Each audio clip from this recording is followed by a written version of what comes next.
give permission to. I'm staying under the radar. You're never gonna notice me. I'm staying under the radar. Incognito.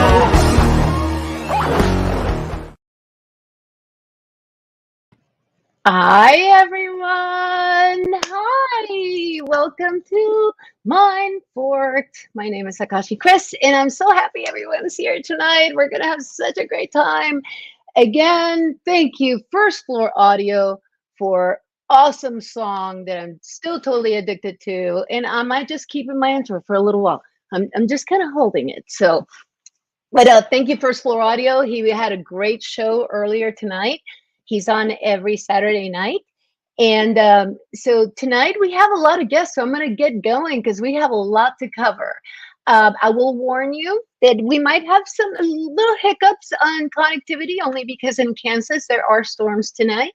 And that is where our special guest is at tonight. So I got to tell you, I've spent the last, I was looking at this, spent the last 2.5 months, almost 3 months talking to Terry Albright. And it's every time I talk to this man, he blows my mind and just impressed. It's like I keep peeling the onion and it's just never ending. He's just fantastic. And we're so lucky to have him here with us.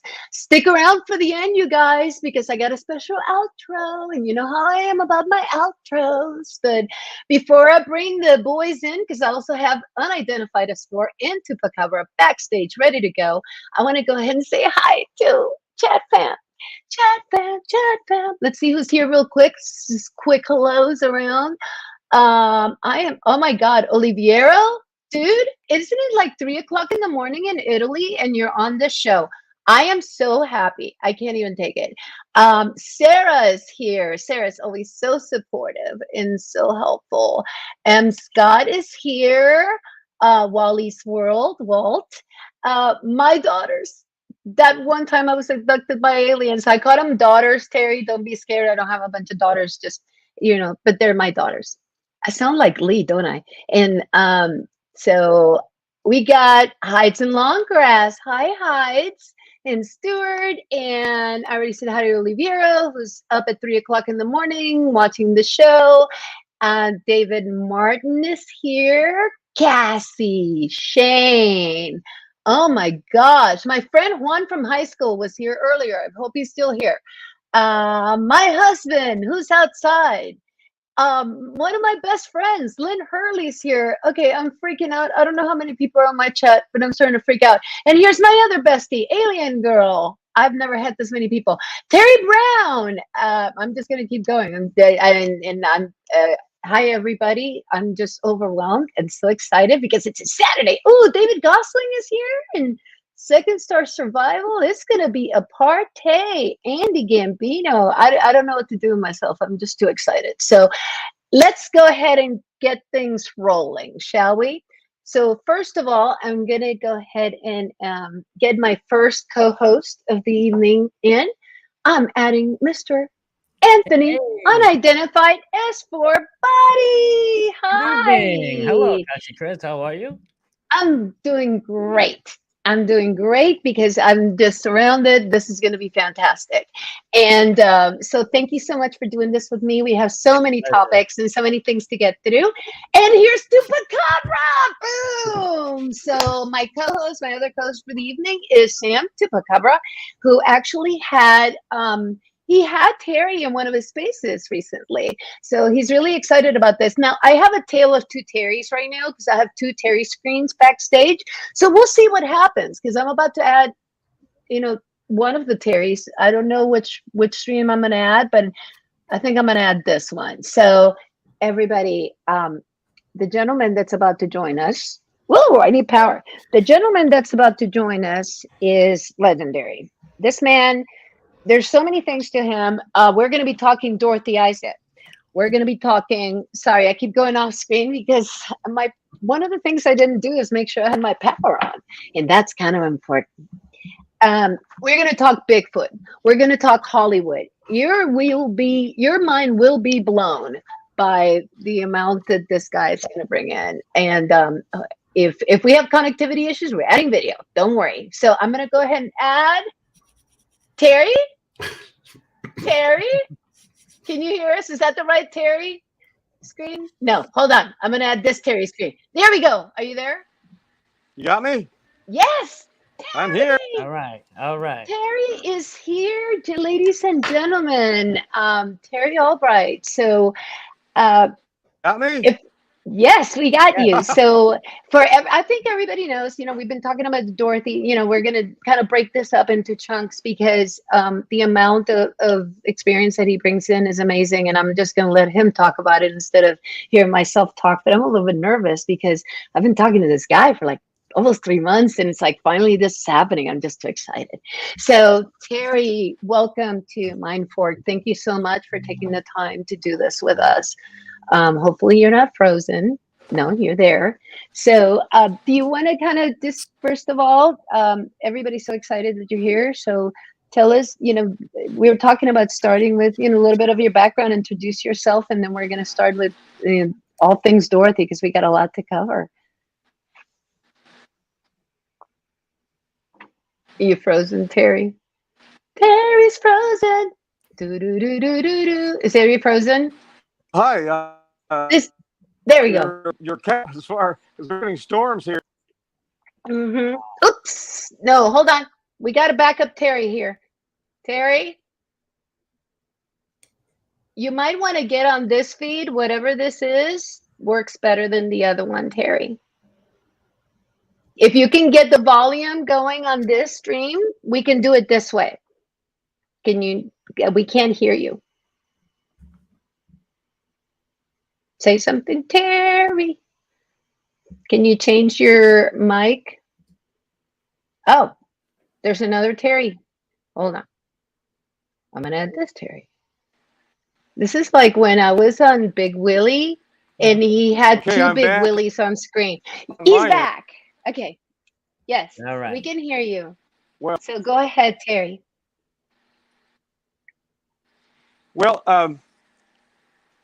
I first went out to California to sing with a group called the Young Americans, and I ended up staying out there and getting involved in the film industry.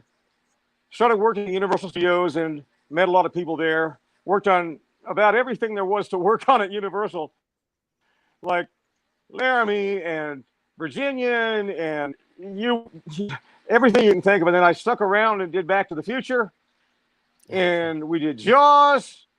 And then along about the time doing Jaws, I met Tippi Hedren and Noel Marshall, and they were working on a film called Roar about lions and tigers that had taken over a house in Kenya. So they wanted me to get involved with their film company.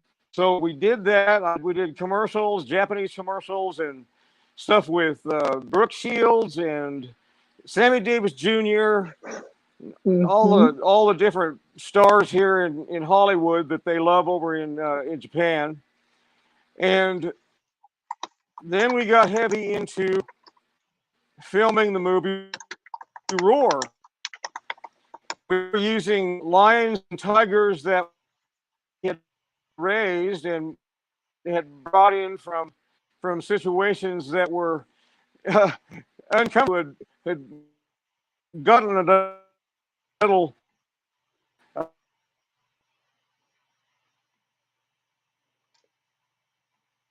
We're losing you, Terry.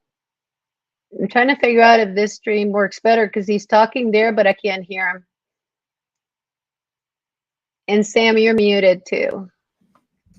It's probably for the best. That's good. There we go. Terry, are you there? tiger, a little.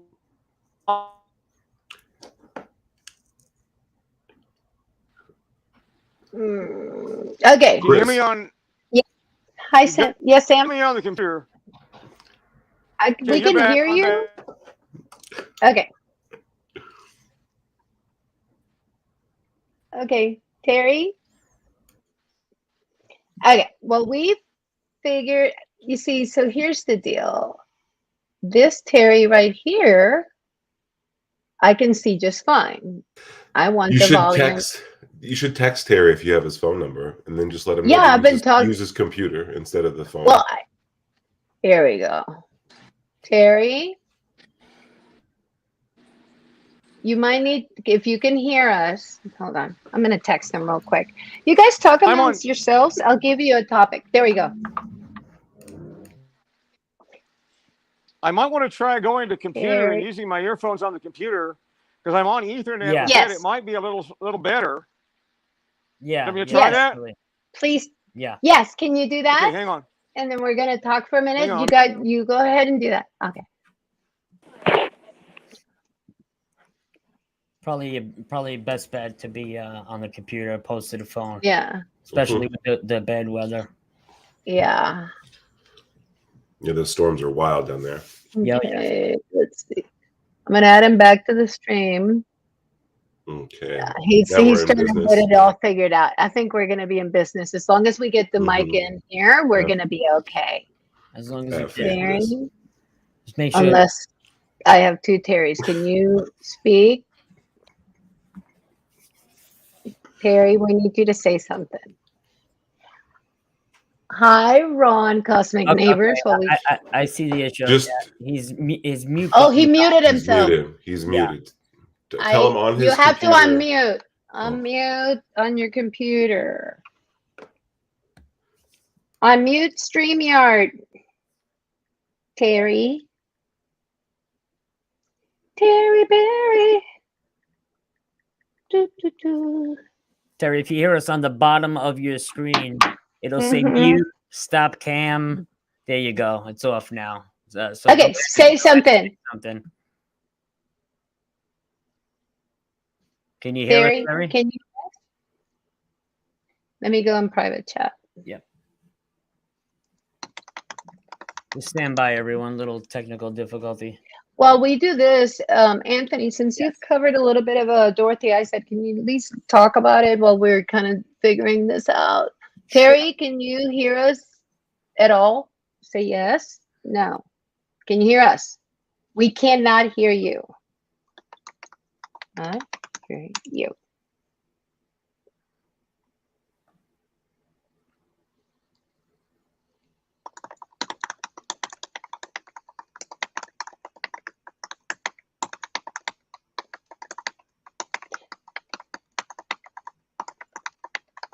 I'm telling people to hang on. Okay, let me see. Terry, you're not on mute, but I think you have the wrong mic selected. Look at your settings, click on that little settings, the little gear, and click on audio and make sure that your mic is set to that set of headphones that you're plugged into. Can you do that? You see the little cog, little settings? We can't hear you. Thank you, everybody on the chat, for being so patient. We promise we're going to make it worth your while. So this is going to be great. It's just a matter of getting this audio thing fixed up, and we still can't hear you, Terry. You're unmuted. Are you on the computer? Maybe he should take his headphones off. Tell him to try to unplugging the headphones that he has on. And unplug and replug your headphones, Terry. Or maybe just try to talk through the speaker on the computer itself. Oh, yeah. Okay, hold on.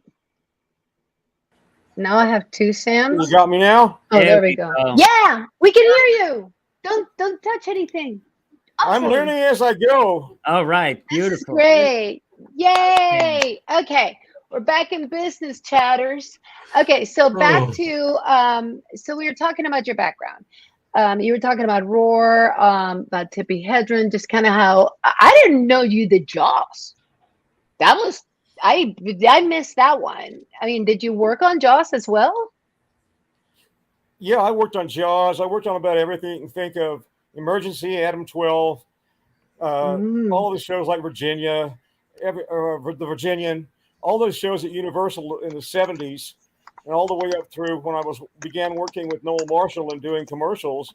And that's when we were putting together all the stuff to do the movie Roar.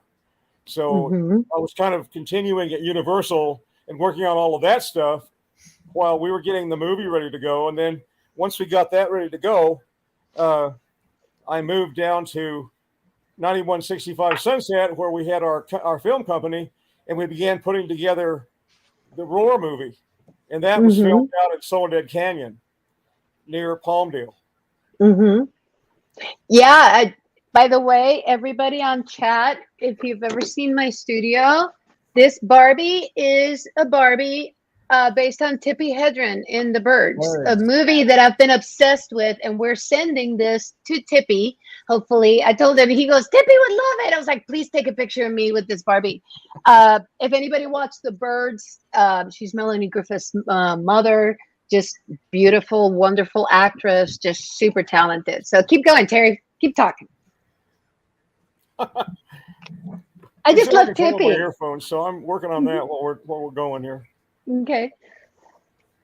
So in Roar, and so I want to go ahead. Yeah, we kind of want to go through your background so we can kind of go through Dorothy Izatt in depth, because I really want to kind of see how you got involved. You know, how did you land back in, how did you land on Dorothy Izatt's case with Peter, with your partner? I don't know if all of you have ever watched a show called Sightings on TV or not, but it started out on the Fox Network. Yeah. And I got a call from the producers of Sightings, Henry Winkler, and a couple of the producers, Andrea Matsky and John Tyndall. And we had been doing all kinds of UFO stuff, and they didn't have any real background as far as doing UFO. So Peter Gatilla and myself hooked up with them and began helping them find witnesses for the UFO that they were doing, the UFO shows they were doing. When that was going on, John Tyndall came to me one day and said, Terry, can you get a hold of Dorothy Izatt? I said, well, I don't know. I'll see if I can find her.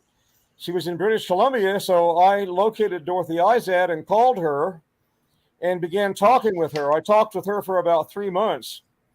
And she would call me at 3 a.m. and talk for 2 or 3 hours. So I learned a lot about Dorothy Izatt. And while that was all happening, I was working on getting her to agree to do a show with us. So she finally did. And we sent Andrea Matsky up to British Columbia to interview her. And she got some really good footage. And so we put that into a show that we were doing at the time about Goldie down in Anza, California. Goldie is a golden orb that rises above Mount Cahuilla there in Anza almost every night. So the people will pull up their lawn chairs and sit and watch Goldie rise up over the mountain. And we just, by the way, that was in about 95. And they just now had the first Goldie festival in Anza that had to do well, I guess because we did that show, everybody started coming down to Anza, and so it became a big deal, right? Anza run with all these Goldie watchers, and so they just had their first annual Goldie Festival down Goldie Festival. That's awesome. Now that's the show. That first show is the one that we got Dorothy onto. Mm-hmm. And that's where everything started with Dorothy Izatt. Once we did that, then we did the book, then we did the DVD. Frank Longo did that. Kind of got messed around on that, frankly. But it took off from there because I actually walked away from Peter Gatilla for a while because the ego got too big. And then they came back to me going, please help. We got to get the book sold. And so I came back to Peter. We started working together again. So I began promoting the book. So I started the Dorothy Izatt project and started tweeting about it and doing all kinds of shows, UFO shows and the Comedy Con and that kind of thing. So we began to get the word out about Dorothy. And it's finally really taken off now. Starting to get really crazy. Yeah. if you want to put up some of the pictures, I can tell you some of Yes. the stuff that they're doing. Yes, indeed. Yes, I'll kind of- perfect. How I'll kind much of explain. footage? Yeah, I'm gonna go ahead and share screen here. Let Okay. me go ahead and get those pictures going. How much footage? I mean, how many? I think you guys had thrown some numbers of how many feet, thousands of feet of film that you guys are reviewing. Wasn't it like 31,000 feet of footage somewhere in that range? Yeah. That's a fun one there. Let me First go off, I ahead. want to mention that all of these pictures that you're going to be seeing, except for a couple that maybe I think I want to send you the video, but all of these came off of one frame of an 8mm film Okay. that Dorothy was shooting. She had a little camera that she had bought for her husband, and she stole it and began taking video or taking footage, getting footage of these lights in the sky. And so she was filming the lights in the sky, and she noticed there were flashes on this 8mm footage. So she thought, what in the world is this? So she took that in to have it analyzed, and on one frame of the 8mm film would be photographs like this. And that's 1/18 of a second as it went through the camera. It would capture this. So is the whole thing the sky at this point, or is the bottom? Is this something floating in the sky, and these are mountains? I'm trying to figure out what I'm looking at on this particular shot, because on the others it's really obvious. On this one, I wasn't sure. Well, I'm sorry, I'm not hearing you that well. Oh, sorry. You have to speak up loud. Is this entire picture of the sky, or is this land and the sky, and you have this this anomaly in the middle? There's no beach, there's no water, there's nothing around her home that would resemble this in any way. Oh wow! So this was into the sky, and that's what she got in the sky. That's what all these are. They're all taken. Yeah. They're all taken of what seemed to be light objects, like this one, for instance. She would take a picture of a light in the sky, and in one frame, it would do this. Unbelievable. That is crazy. That's insane. That's what's so amazing about it. If it was just an ordinary 8mm film, and you were getting this normally, as you normally would, it wouldn't be that big a deal to me. I would think, well, yeah, the camera might have moved or whatever. But all of these are taken from one single solitary frame. This is fascinating. It's about the size of your. This one's crazy. It's about the size of your little fingernail, you know. Wow. Get it in the camera. Like a little, yeah. So it's just amazing. So tell us about this one. I know that this one has a special story, doesn't it? This one here, we had gotten to know Jamie, who was Dorothy's granddaughter. Jamie was the only one that believed Dorothy's story. The rest of the family just shined her on like, you're crazy, we don't believe what you're doing. But Dorothy's granddaughter always believed Dorothy from the very beginning. She would come and sit on Dorothy's knee, and Dorothy would tell her stories, and they would watch the stars together and the whole bit. Well, I could not find Jamie. I looked and looked, and finally I just about gave up. Well, lo and behold, she ran across my website or my Twitter site and got a hold of me. Wow, talk about luck. Oh, wow. Jamie, it's you. We found you. And so this is one of the photographs that she had saved of Dorothy's that she sent to me just recently. And I haven't enlarged and enhanced that, but I bet if you look in the lower left-hand corner and up in the upper left-hand corner, you'll find some interesting things. I've noticed that. I see it now as you're doing it on the bottom left. Is that impacting? Okay, good. Okay, so you want to go where? I'm sorry. Well, you can if you want to, but look at the upper left, right there. Right here? Right, yeah. Right It's like some kind of what animal. the heck? Yeah, that looks like looks a like little wolf. eyes or something. But you'll find those things all the time in Dorothy's photographs. Wow. Things that you don't expect to be there. And so what I'm doing, I'm digitalizing the videos that Dorothy sent me. I've got about 8 or 10 of them. She sent them to us so we could use them on the book or the DVD or whatever we wanted. And so what I'm doing now, as Sam knows, I'm digitalizing those, getting them all onto DVD, so we can go from there and we can save the videotapes, because they're going to deteriorate if we don't get them all saved. That's another interesting shot. One frame. Yeah, one frame. There's so much going on here. As I'm doing the videos have information on them, and when I see a flash on the video that I'm looking at on my monitor, and as I'm digitalizing everything, I will stop my monitor and photograph what's on the monitor. So that's what you're seeing. So they aren't crystal clear.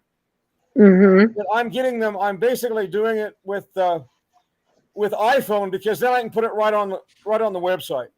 So as Sam, if we can get Sam going on this, then what we'll do is send him all of the DVDs that I've got copied, and Sam can pull that directly off the DVD.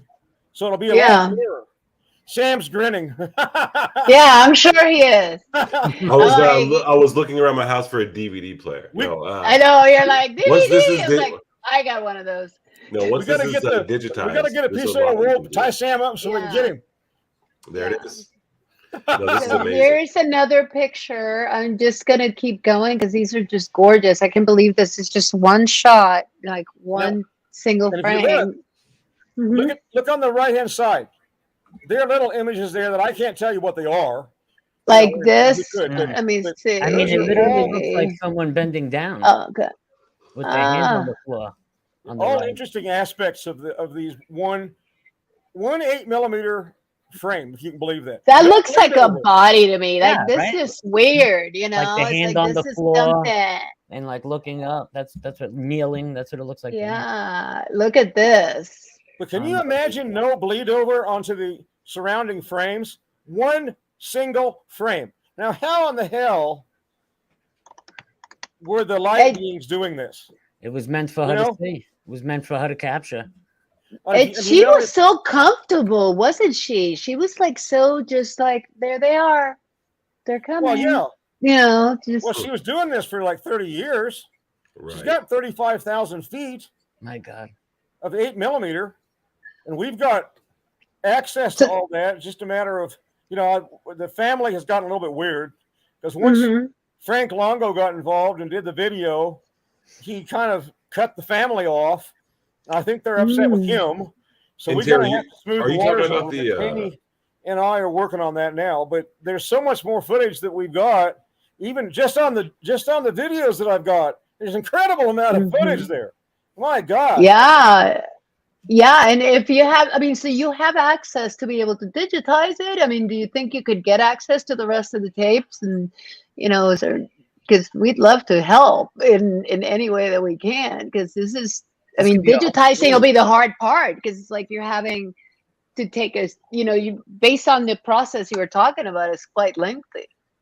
Well, as I'm going, I'm capturing things off the monitor, so I will be sharing things, but I kind of want to get it as high quality as we can, because I'm trying to get the publisher to do an all color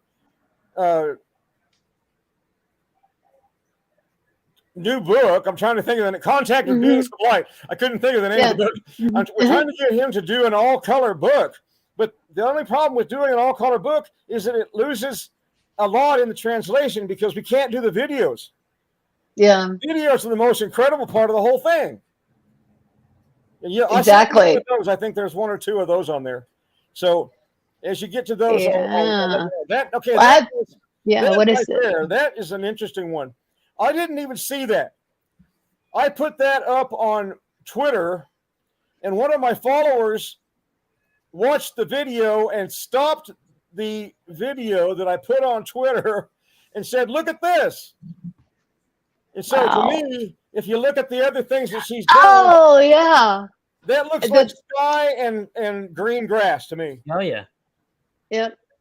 And you can see the light that is going across the photo there. That's what is happening in the foreground, and this thing is in the background. So there's so much incredible.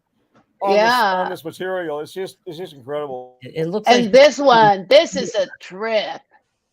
This one's a trip too. I mean, they're all going to be trips from this point on. They all are. But this one's, I know that you shared this one on Twitter, Terry.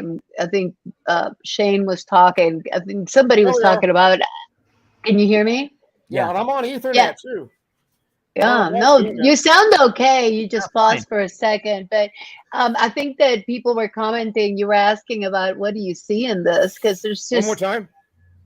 You were asking on Twitter what do you see, and what do you see in this? And I think there was a lot of people just commenting on what's in there. Is there a problem in my audio? Just holler at me, Chris. Can you guys hear me? Yeah, I sound can good. hear you. Yeah. I'm Okay, listening to you. My earphones don't work, so I'm listening to you. Oh, okay. No, on the I was just speakerphone. wondering if you had any insights on, this particular one, because this one's like, it's got so many things going on. It's almost like it's just flying. This looks like a bat, but it doesn't. And a baby. What's going Yeah, it on looks here? like a What are you? baby, I know. right? Isn't that, they look like cherubs. Yeah, You know, exactly. Yeah, they really do. It's like, Yeah, and I don't know I mean, what to tell you. And Dorothy didn't know either, but I'm finding these things as I go, taking the material off of the videos. So wow.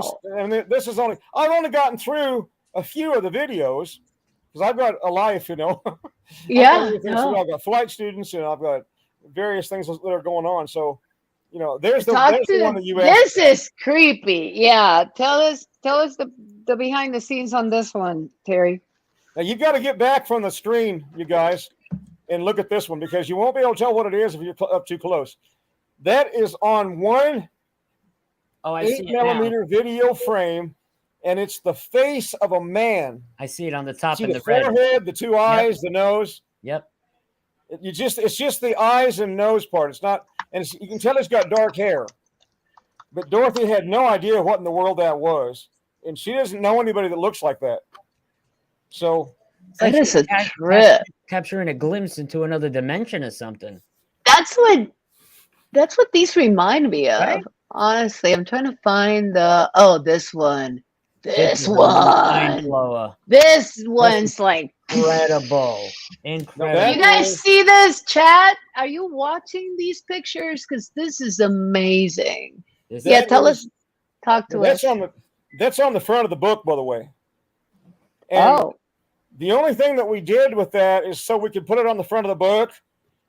We had our artists just absolutely very, very, very lightly touch up the face and the face of the children. So you'll be able to see them just a little bit better. But you really didn't have to do that. I mean, you can see it plainly without that.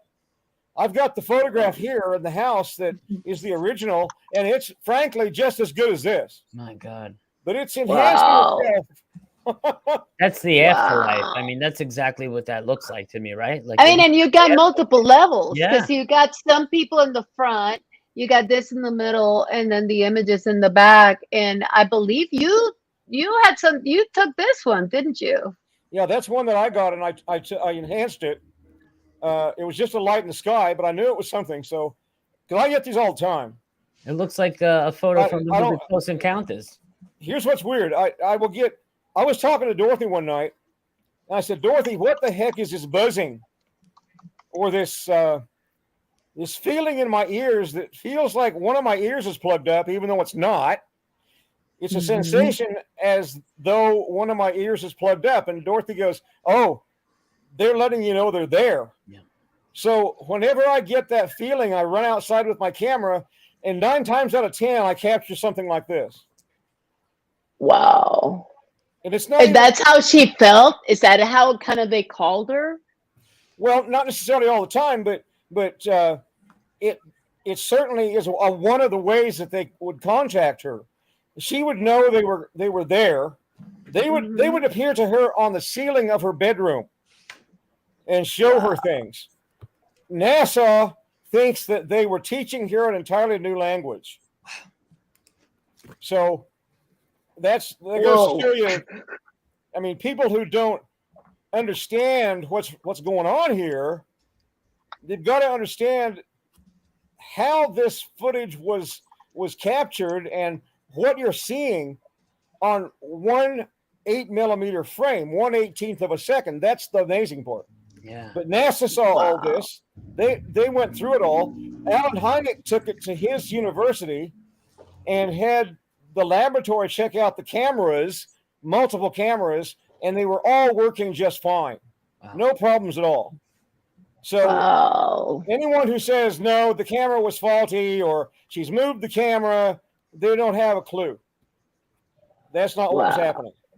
So it's crazy because she was so driven, you know, even though everybody was like, yeah, whatever, grandma, you know, it's like, yeah, whatever, sure, you're seeing things. She was like, you know what, I'm gonna find a camera and I'm gonna just take them and take it up on myself. And you know, it was like, this is her thing, this is her destiny. She was supposed to capture it.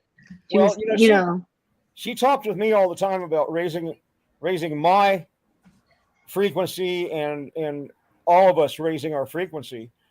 One of the reasons that we're going through this crazy time that we're going through now is because we have all gotten to be extremely low frequency beings here on the planet. I mean, we are groveling in the mud down here. Okay. Light is high frequency. Love is high frequency. Friendship, happiness is all high frequency. We're going through a time now where everything is low frequency. It's getting lower and lower with all this negativity and anger. Absolutely. So we're not ever going to have contact on a higher level unless we raise our frequency. I couldn't agree more. You know? That's exactly what we need. We say it all the time, Andy and I, that you have to, you know, kindness, love, peace, friendship, you know, all of those things. If we don't change, then nothing else is going to change. And I couldn't agree more. I strongly believe in that. And I know exactly what you're talking about when you say the feeling in your ear and the ringing. I've said numerous times, because I film objects out on my beach every night. And I say it all the time. You get a sensation in your body and you just know to run out of the house to film. Am I right, Akashi, Chris? I say it all the time. I know the exact sensation you're talking about because I've had it quite frequently. And I've captured some strange things myself. But I'm not Dorothy Izatt. I mean, her work is absolutely. Well, you know, who am I, right? But Dorothy was getting so much of this stuff all the time, and she really had a connection, you know. Well, thank God she gave me some of that. Some of it rubbed off, you know. So I'm getting some nice things, and I'm getting some information, and you know, the whole 9 yards. But I kind of have always been intuitive. Maybe that's the reason Dorothy and I hit it off so well, because I've always been that way. You know, Peter Gatilla and myself do a thing called ESPers or ESPers. We do remote viewing. We locate people who are lost.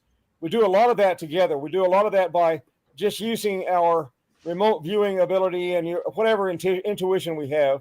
And I don't get off into that way far, but I mean, you know, it's something that we all have. We've all lost probably over the many years. But Dorothy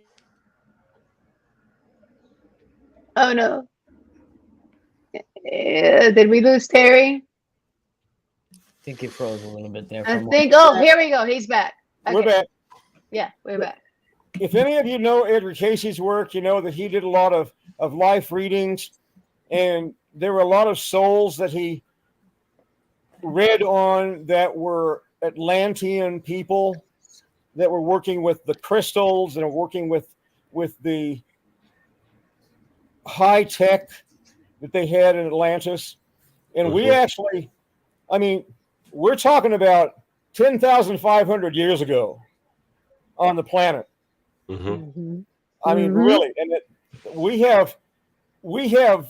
they just found a body in Africa or somewhere that showed signs of surgery 31,500 years old. That's nuts. But so, I mean, you know, we've been around for a long time, but we've forgotten a lot about what we were at one time. Agreed. So we need exactly to our past, you know. It's like the ancients knew something and we lost it along the way. It's this devolved version, you know, which is us, just And you see it in the petroglyphs. You see the pictures of giants, and you see like these giant people, and then these little people with all these arrows. It's like we killed them.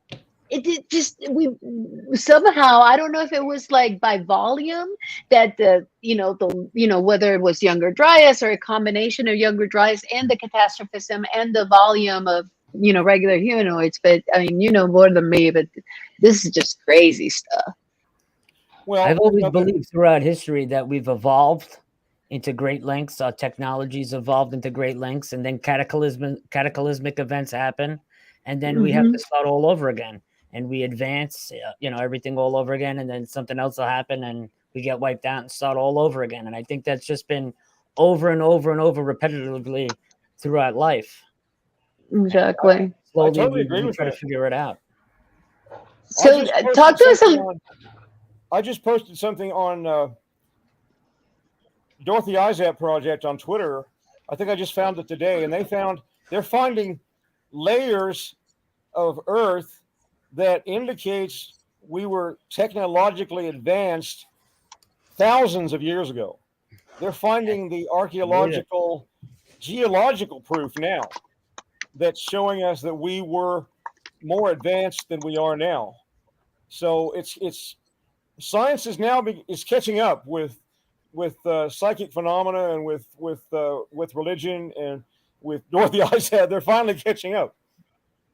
I was going to share. I was going to pull up your Twitter here real quick, just to make sure.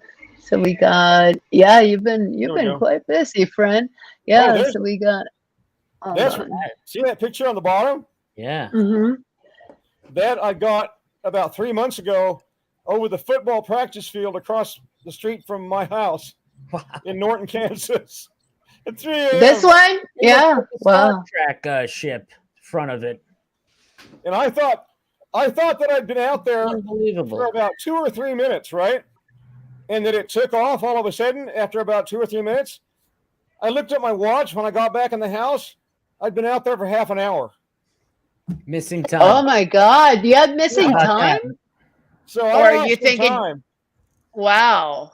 Yeah, it was really but this thing sat there, and then it all of a sudden went up, straight up, so quickly that I swear I couldn't have blinked my eyes in the length of time. There it is. Well, that's not it. No, that's the one I sent you. This is that's a good video. one there. Watch this. Yeah, let's do this one. This looks that's good. the one that I sent you. Watch this. You'll see the blue-green in the background. Watch for the blue-green flash. It's showing. Hold on. Let me take a minute. Looking. There you go. Here we go. Look at that. Let me see. Oh, wait. There's a flash on the. You see that thing shoot off like that? Watch. Whoa! You saw that? It's like. It's leaving trails. It's leaving. Oh my God! It's doing what? And see the blue-green? Yeah. That's the frame that guy captured for me. Then I went back and did it myself and found it again. But that's one of many. Wow. I mean, I've got so much of this stuff. Just that amazing. is awesome. Look at these images. How about this? I like. That's one that I got. That is on that. Something that I captured on film. Like I said, I get these feelings in my ears. And I run outside with the camera, and I point at the quadrant of the sky that I think is where this is coming from. And sure enough, look at the one in the upper right of those four. Go back down. This back up here. This one, yeah, purple. Purple. There, the upper left one. That's one I got there, but there's one above that. Hold on. This guy? Yeah. Let's enlarge that one. This guy? Yeah. Yeah. That's what I love this one. I love this one. That was out in the desert. That was out in the high desert. And what actually happened that night is that Peter Gutilla and myself were out there with the family, and we had the motorhome out there, and we were watching the sky and clearing our minds, as you do when you're doing a reading or anything like that. Clearing our minds and kind of saying, "Come on, light beings, we're here. Just come visit." Well, this visited first. And I got a photograph of it. And then about 2 seconds after this, a flash of light lit up the entire campground. Literally the entire campground. And it was not low to the ground. This thing was probably at least 3,000 feet, maybe higher. But it lit up the entire campground.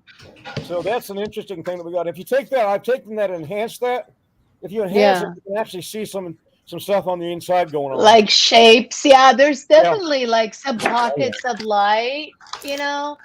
I feel like it's more angelic than anything else. You'll have to take that really time and do some editing. Yeah. Do some enhancing on your iPhone. I'm gonna play around with that. You can see some cool stuff. That's fantastic. Let me close that. Let's see what else we got. Oh gosh, if you we got these guys. What? Yeah, it's like you can go on all night. This is amazing right here too.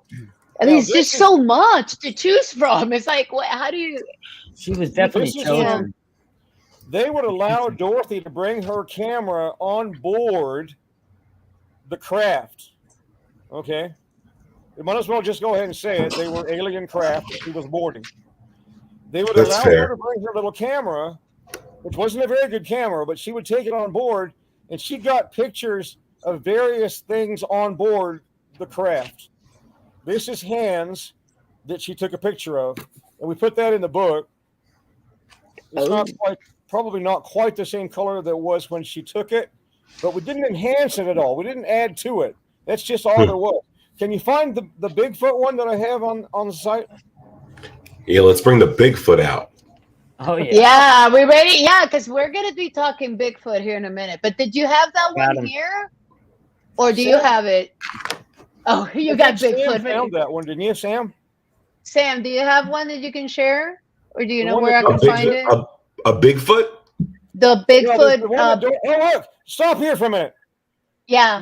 Look at the orbs that you have there, right there. The one right there. Okay. Okay. That was done using my frequency generator. Okay. I've got a laboratory quality frequency generator that can generate about any frequency you want. So you were playing with different megahertz to try to, for the paranormal and this and that with the generator. Interesting. Trying to catch different realms of things. Well, what I actually do is I hook it up to my guitar amplifier, my PV guitar amplifier. Okay. And I run the frequency in an area that we're in. And if we're in an area that is high sighting level or high frequency of anomalies, we often get things. This was not visible to the naked eye. It was not visible to the digital camera until I turned on my frequency generator at like 525 hertz. I'm not sure what I was on. You have to kind of tune it to the area you're in. Okay. You kind of work with it like you're tuning a radio. And once I got it tuned, we began taking pictures. And this is a picture of an orb about 2 feet in diameter that I snapped a picture of. And if you look at it closely, you can see it's actually casting a shadow below it. Yes.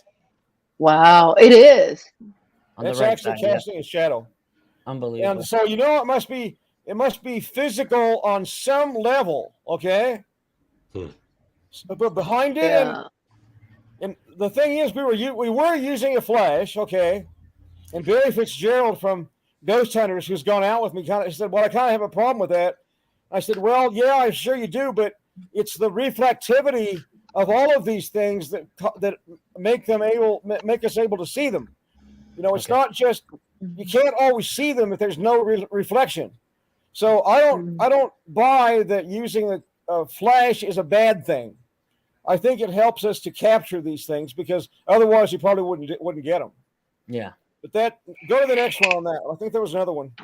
Yeah, I'm going through that. You see this one? Yeah. That's mine.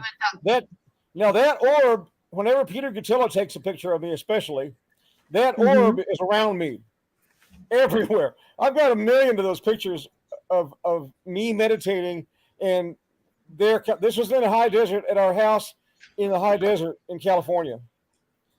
And that just showed up. If you enlarge that, it's really amazing what it looks like. This one? This was on this one. That one, yeah. It's got two orbs. They intersect. Oh. And you probably can't see it on this one. Oh, you can below it. There's a little, yeah. It looks like a visual. Venn diagram. Yeah. It's like a Venn diagram, but missing. Yep. But if you look at those on the iPhone or whatever, where it's a higher quality, you can actually make out what look to be words. I don't know if they are or not, but I found some things on there that were rather interesting when I enhanced it. So you need to enhance it on your iPhone or something and take a close look at it because it's really interesting. But that's around me all the time. Yeah. Wow. Hold on a second. There was more. Hey, we lost We Sam. got Sam. this. Smile, Is Sam. this? Yeah, Come on, Sam, wake up, man. Come on. Talk to us. Talk to us. I was Tupa. looking for the Tupa. Bigfoot photos. This is really good. Wait, we're gonna get to Bigfoot here in a second. okay. We Look at wanted this us one to down take a out little there. detour. We'll get to, but there's plenty of Bigfoot. Okay, so which Bigfoot picture do you want me to pick? Because remember, I had those pictures kind of lined up. Do you want me to go back to the clippings, or did you have? Because we had the Sierra Sounds. You might. I wanted to ask one more thing on Dorothy before we go to Bigfoot. Can I do that? It's your show. Hey, well, you're the guest, though, and just I have along for the co-hosts. ride. But I have one thing: J. Allen Hynek and Dorothy together. How was that? Tell us a little bit. I mean, did you see them interact? I mean, you've met. I mean, obviously, you talked to both of them. So tell me a little bit about that. She became a really good friend. I was the only one that believed her, except for her granddaughter. And she would talk to me when she couldn't get the family to listen to her. So I spent hours on the phone with her. Literally hours. And she told me so much. It's just, I'd never be able to get it all told. Some of it's in the book, but that only scratches the surface. Yeah, but the J. Allen Hynek actually, I mean, he was very much engaged with this case, right? I mean, he believed that, was he on board with it? I mean, tell me a little bit more about that. Because J. Allen they did interact a lot, did they not? Are you hearing me? I think I might have a bad connection. Yeah, but I didn't catch part of what you said. I'm hearing you, but I missed part of it. About J. Allen Hynek. Actually, like his interactions with Dorothy, were they like all, positive? I could see, because she was pretty sassy. I could see her probably like, pushing back if she was pushed enough. Can you just give us a little glimpse into that relationship, and then we're gonna go all Bigfoot, Tupa, all Bigfoot for half an hour. Good. Dorothy and I always hit it off. I mean, I think a lot of it was because she was not having any communication with anybody who believed her but me. I was literally the first one who believed her. Besides, there were a couple of people that lived up there around her that believed her story, but really, I was the first person that she was able to talk to, that she could really communicate with on a level that she couldn't communicate with anybody else on. So we talked literally for hours and hours. Wow. How special is that? It's just, it was great. This is awesome. I didn't even realize how special at the time. I didn't even realize how special. Well, sometimes that's what happens. So, sometimes you don't know until later, but you just connect those eyes. And I didn't pick up the picture of Dorothy's eyes for this because I'm actually have it in the outro, but it's just, you can see just how much passion she had for this. So you are talk to us about your Bigfoot days, because I have we have multiple questions. You not only were deep on Dorothy Izatt, you have your own UFO experiences that you're sharing with us. Talk to us about Bigfoot, because I know you're still involved. So, well, Peter Gatilla and I actually, we were introduced by Stanton Friedman. Okay. And I had my secret clearance at the time doing photo analysis for the U.S. Navy. And I ran into Stanton Friedman because of something he had done at a show someplace. And he got a hold of me and said, I want to see some of the stuff that you're looking at. And I said, well, I really can't show you anything that I'm looking at. I've got an NDA and most of this stuff is secret and eyes only. Yeah. In fact. So Stanton and I worked together, going out to the desert, taking reports. Peter Gatilla and I told Stanton Friedman about Roswell. And then, as you all know, Stan wrote the book about Roswell. Peter and I came across that while working with the Navy, and while I was working at Universal Studios and various things that happened, I interact with a lot of people. And I said, there's something going on in Roswell. We need to get the information. So we lined up some witnesses and began researching it. And while we were doing that, we told Stan about Bigfoot. And Stan goes, don't confuse me with two anomalies at once. Too many anomalies. It was like, I've got UFO, that's enough for me for right now. But what eventually this evolved into us researching Bigfoot sightings as they correlated with UFO sightings around the world. And there are lots of that going on. That's what I love, looking at the bigger picture. Absolutely. We look at it, we got Bigfoot over here, UFOs over there, paranormal over there. It's like the puzzle, and the ancients knowing more than us. It all kind of comes together. I love this. Keep going, Terry. Talk to me, Terry. Stop. I get all into this. It comes together, especially when Dorothy takes a picture on a UFO of a Bigfoot standing over the pilot of the UFO.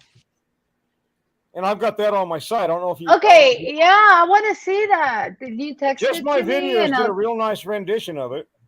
And I've got it on my site. I don't know how to get there without losing you guys. Hold on. No. Don't touch anything. I'll go. I promise I won't touch anything, Mom. We're good. I know everybody on chat calls me Mom, so you might as well do it. Because I want to make sure I don't lose you, but I'd love to see that. Can you tell me where to go? As you're listening to Dorothy, she talks about seeing a Bigfoot running along beside the craft when she was on board. So not only did she get shots of the inside of the UFO, but she got shots of the Bigfoot inside the UFO. And I've got some of those posted on Dorothy Izatt project as well. Okay, hold on. Give me 1 second. I'm gonna go check this out. You guys, Anthony, keep talking while I do a little research. I want to ask when. You know what you could do, Chris? You could put on that that Bigfoot video of the while you're looking. The Sierra Sounds. Yeah. Yes. Let's do that, because you guys will love this. Raw. This is Ron Moorhead and Alan Berry. And Alan Berry screwed us around. We were doing a book with him, and he just ran off with everything that we gave him. It really, that happens so often in this community. It's just terrible. But they got this recording when they were up in the Sierras, and it's been analyzed and analyzed and analyzed. So we know that humans can't make these sounds. Keep talking. I'm trying to find the link. I had it. Oh, there it is. Hold on. I'm gonna get a drink here. Okay, yeah. If you anybody need a buy break, because we're in for a long haul. I'm gonna stop it here. I got it ready to go. Stop that screen. We were looking at. You can edit out ugly, can't you? Huh? You can edit out ugly, can't you? Stop. Of course, and you're not ugly, so it don't matter. If you edit out the ugly, there'll be nothing left. Stop it. There you go. There's Ron Moorhead. Okay, here we go. So here it is. So give us a little background on, some people might not be familiar with the Sierra Sounds, and just, I'm going to start playing it, I guess. So this was given to you. Yeah. Set it up. You might want to run it about halfway through, because there's a guy that explains a lot of it and talks about the analyzation that has been done. The analysis. It's only a 4-minute video. Are you guys, everybody okay with? Because this is pretty creepy. I think we need to watch this. Absolutely. Okay. Well, I'm doing. This might be one that doesn't. It's not quite so long. So. It's only 4 minutes. This one's short. It's worth a listen. If anybody doubts let me Bigfoot, make they sure I won't turn after this this. down a little. Okay, and just you This guys might be chat. short Let me video. know if the audio is okay. Okay, I'm If you gonna guys go have ahead and earphones, play put them on. this. Yeah. Because the earphones really bring out the sound. It makes sounds that sometimes are a little bit hard to hear.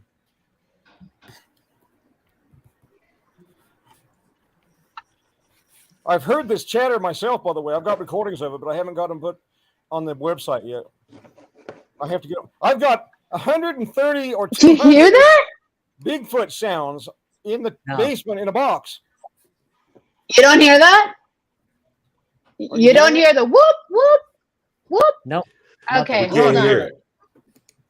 Okay, hold on. We got to turn this up because I can hear it clearly. You need, and maybe, oh, is there no audio? Can you not hear the video at all? Nope. Oh, hold on a second. Well, that's a totally different issue. Hold on. Why is it not playing? Because I can hear it on mine. Let me change. Hold on 1 second. I was thinking I was really impressed and you guys couldn't hear anything. Hold on. No, we want to hear it. Of course, you can always no, edit this. You can always edit it and fix it. I'm gonna go ahead. Yeah, I just want to go ahead and let me see mic speaker. Let's see the audio for a shared screen. Oh, he's so smart. Enzo the wise. Enzo's very wise. Let me just make sure I'm on the right. Can you guys hear me okay? Yep. So far? Okay. Let me just say make sure you click the audio for share screen. So how do I do that? Enzo? Full screen layout. Where do I click, Enzo?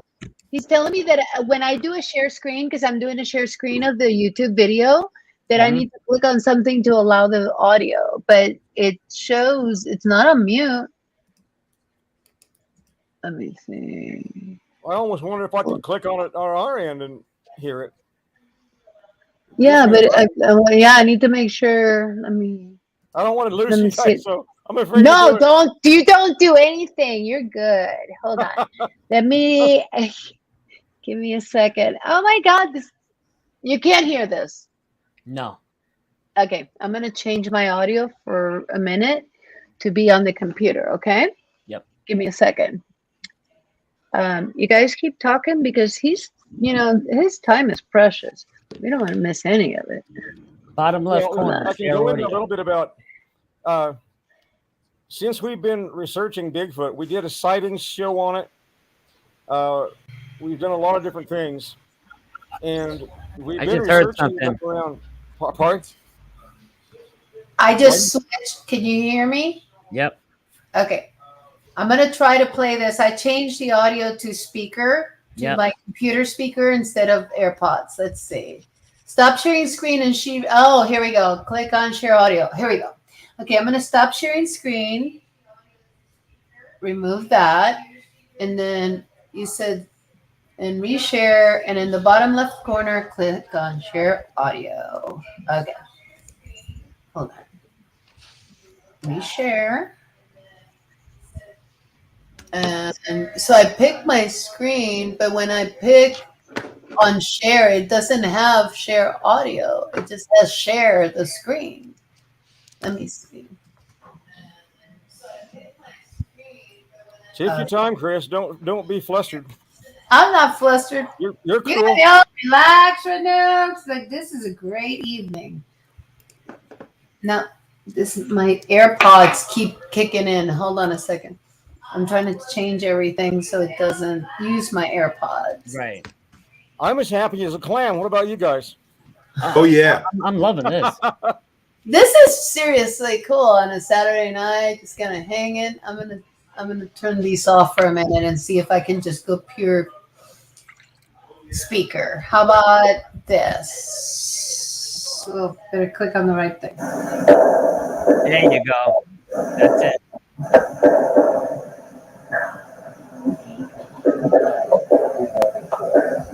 I hear something. Is that it? Yeah, that's it. Oh, good. Can Chad hear it? There you go. There you go. This is in the high Sierras. We can hear it, Terry. They can hear it. Yep, got it.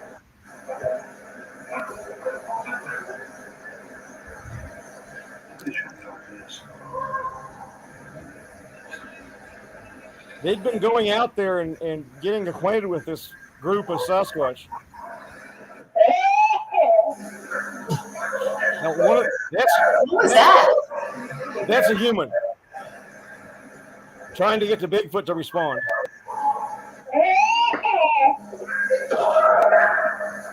Okay, hold on.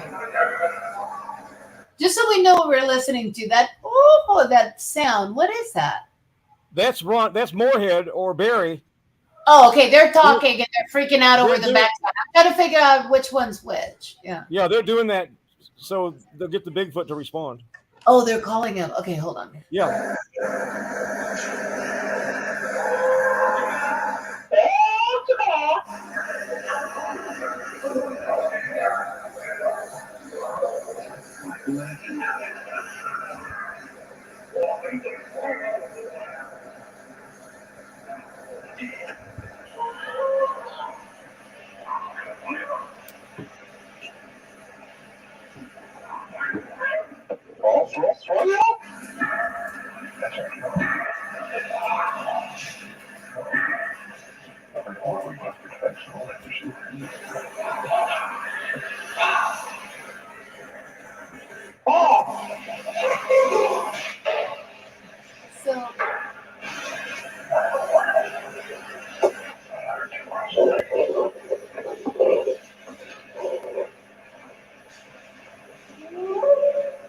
So that part is Bigfoot.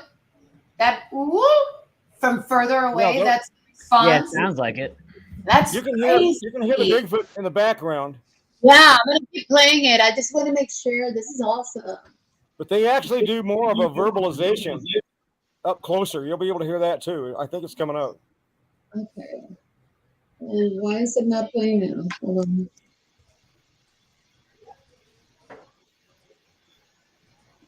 Can you guys not hear it anymore? No, ma'am. God bless America. I just had it right. Let me make sure my speaker is set up right. I stopped it. I should have stopped it. But you have that issue with the share video. Hold on, I'm going to stop it and reshare it, and I'll start it at the 2-minute mark. Give me a sec, please.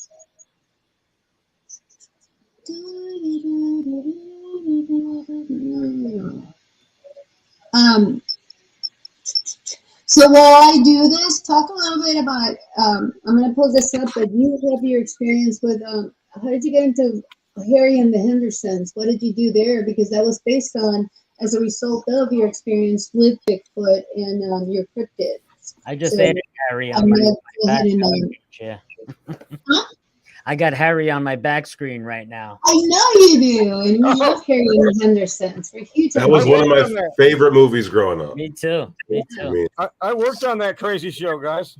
That's amazing. What did you do? I'm going to take this off screen for a minute. I'm going to put it back in, but can you just tell us a little bit about that? I'm sorry. Can you tell us a little bit about what you wound up doing on the Harry and the Hendersons? On Harry, you mean? Yeah. Mm-hmm.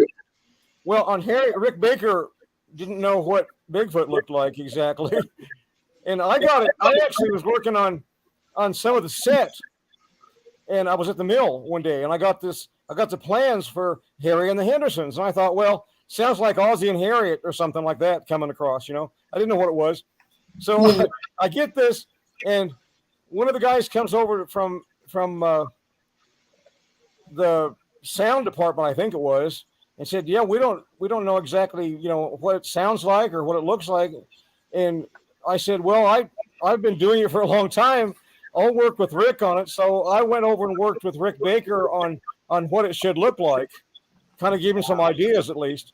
Mm-hmm. And then we went ahead and as we were filming, they wanted to have some books to show. So I got some of the books that I've been written up in by John Green. John Green, the ultimate Sasquatch hunter and journalist. John wrote me up in a couple of his books, and so I gave him those books to use in the movie. Those are the books you see there that the researcher is looking around, the crazy one, right? Right. And so I never got them back. I gave them to Spielberg. I never got the darn things back.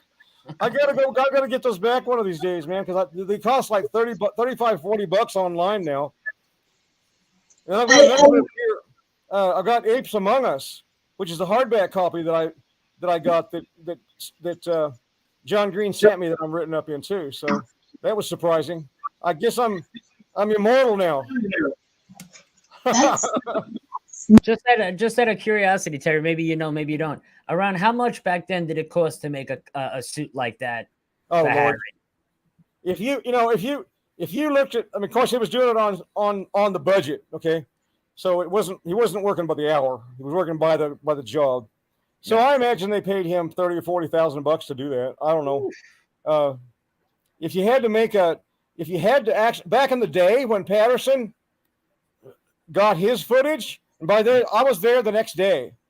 I got a call from Al Hodgson at Willow Creek General Store. I was here in Kansas in high school yet.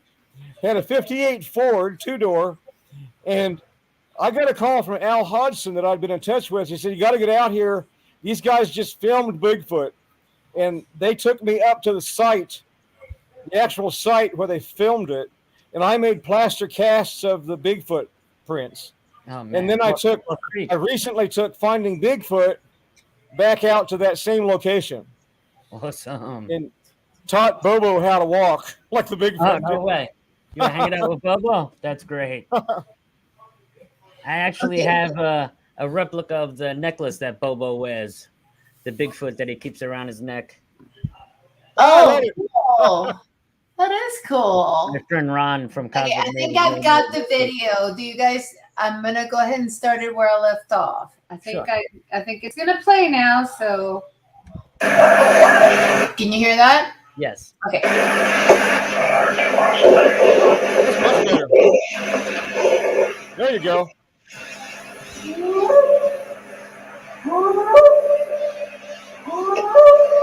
That's Bigfoot.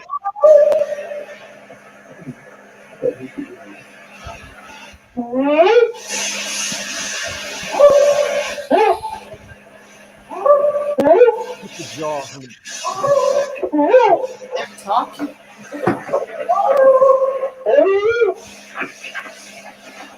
Bring the whole skull, bring it.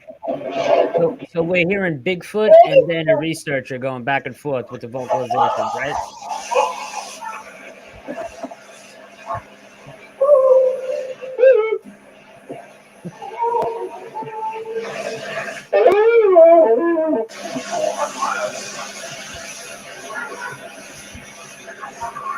Just the jaw first. Put it down carefully. There's two of them across the creek at the big rocks.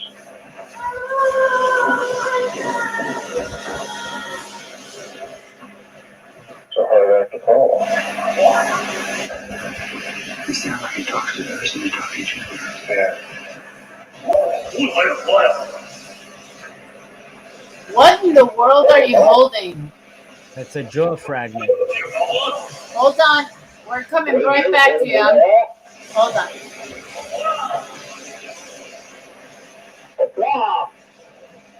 There's the jaw.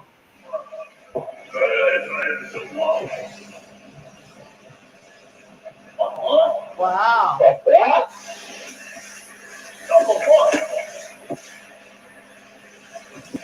Hold it back a little bit, Terry. Yeah, can you move it back to the camera a little bit? It's massive.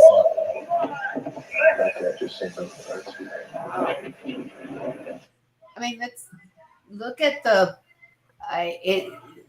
scale comparison of that jaw to the hand.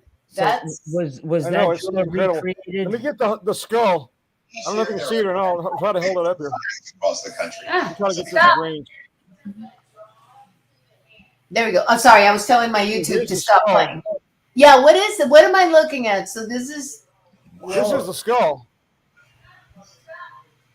Massive. So this is based on a model based on. Tell me about how this came. This is Gigantopithecus skull, and they found the bones in China. They found the teeth. They found parcels of the skull, and they pieced it together and made a plaster cast from it. This came from our Bigfoot exhibit that we had at Knott's Berry Farm. Had that set up there, and then they closed the exhibit. And Ranger Sue took it with her to Florida, so we had to get a hold of her. It cost us $450 to have her ship the whole exhibit back to us. Oh my God! Florida. So we got it now, but we couldn't find it for years. We didn't know where it went. So we got our Gigantopithecus skull, our Bigfoot droppings, the John Green book that I'm written up in, a bunch of other stuff. I'm trying to think what else we got, but we had a whole bunch of stuff there at Knott's Berry Farm at Bigfoot Rapids. Oh, okay. So you had told me a story also. I mean, you're still actively, working with people that are dealing with impacts from Bigfoot, correct? Am I not being loud enough? I might have gone a little quiet. Sound good. Yeah. So, are you working? I remember you telling me, and obviously it's private, but that there's people in Oklahoma. There's a family in Oklahoma because I live in Oklahoma now. That you've come down to help from time to time with their Bigfoot issues because their animals are getting attacked. Are you still working with them? Is that recent or is that a little bit further back? I won't tell you exactly where they are because they don't want to be.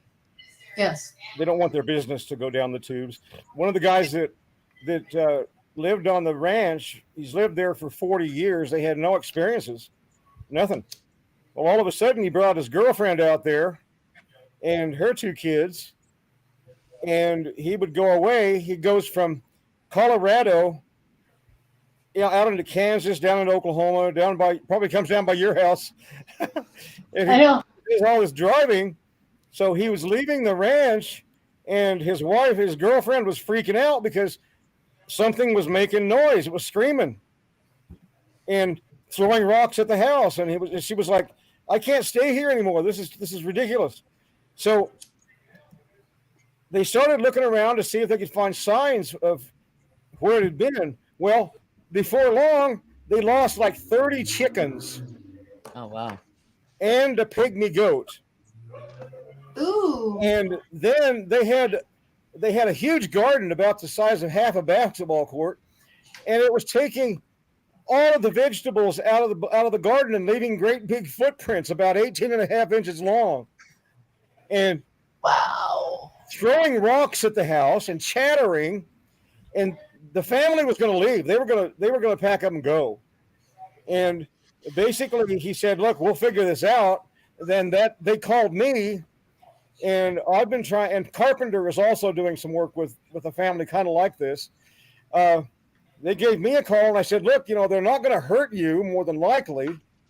I said that they probably are curious, and they may want food. They may take things to eat, but I don't think you're going to find them harming the family.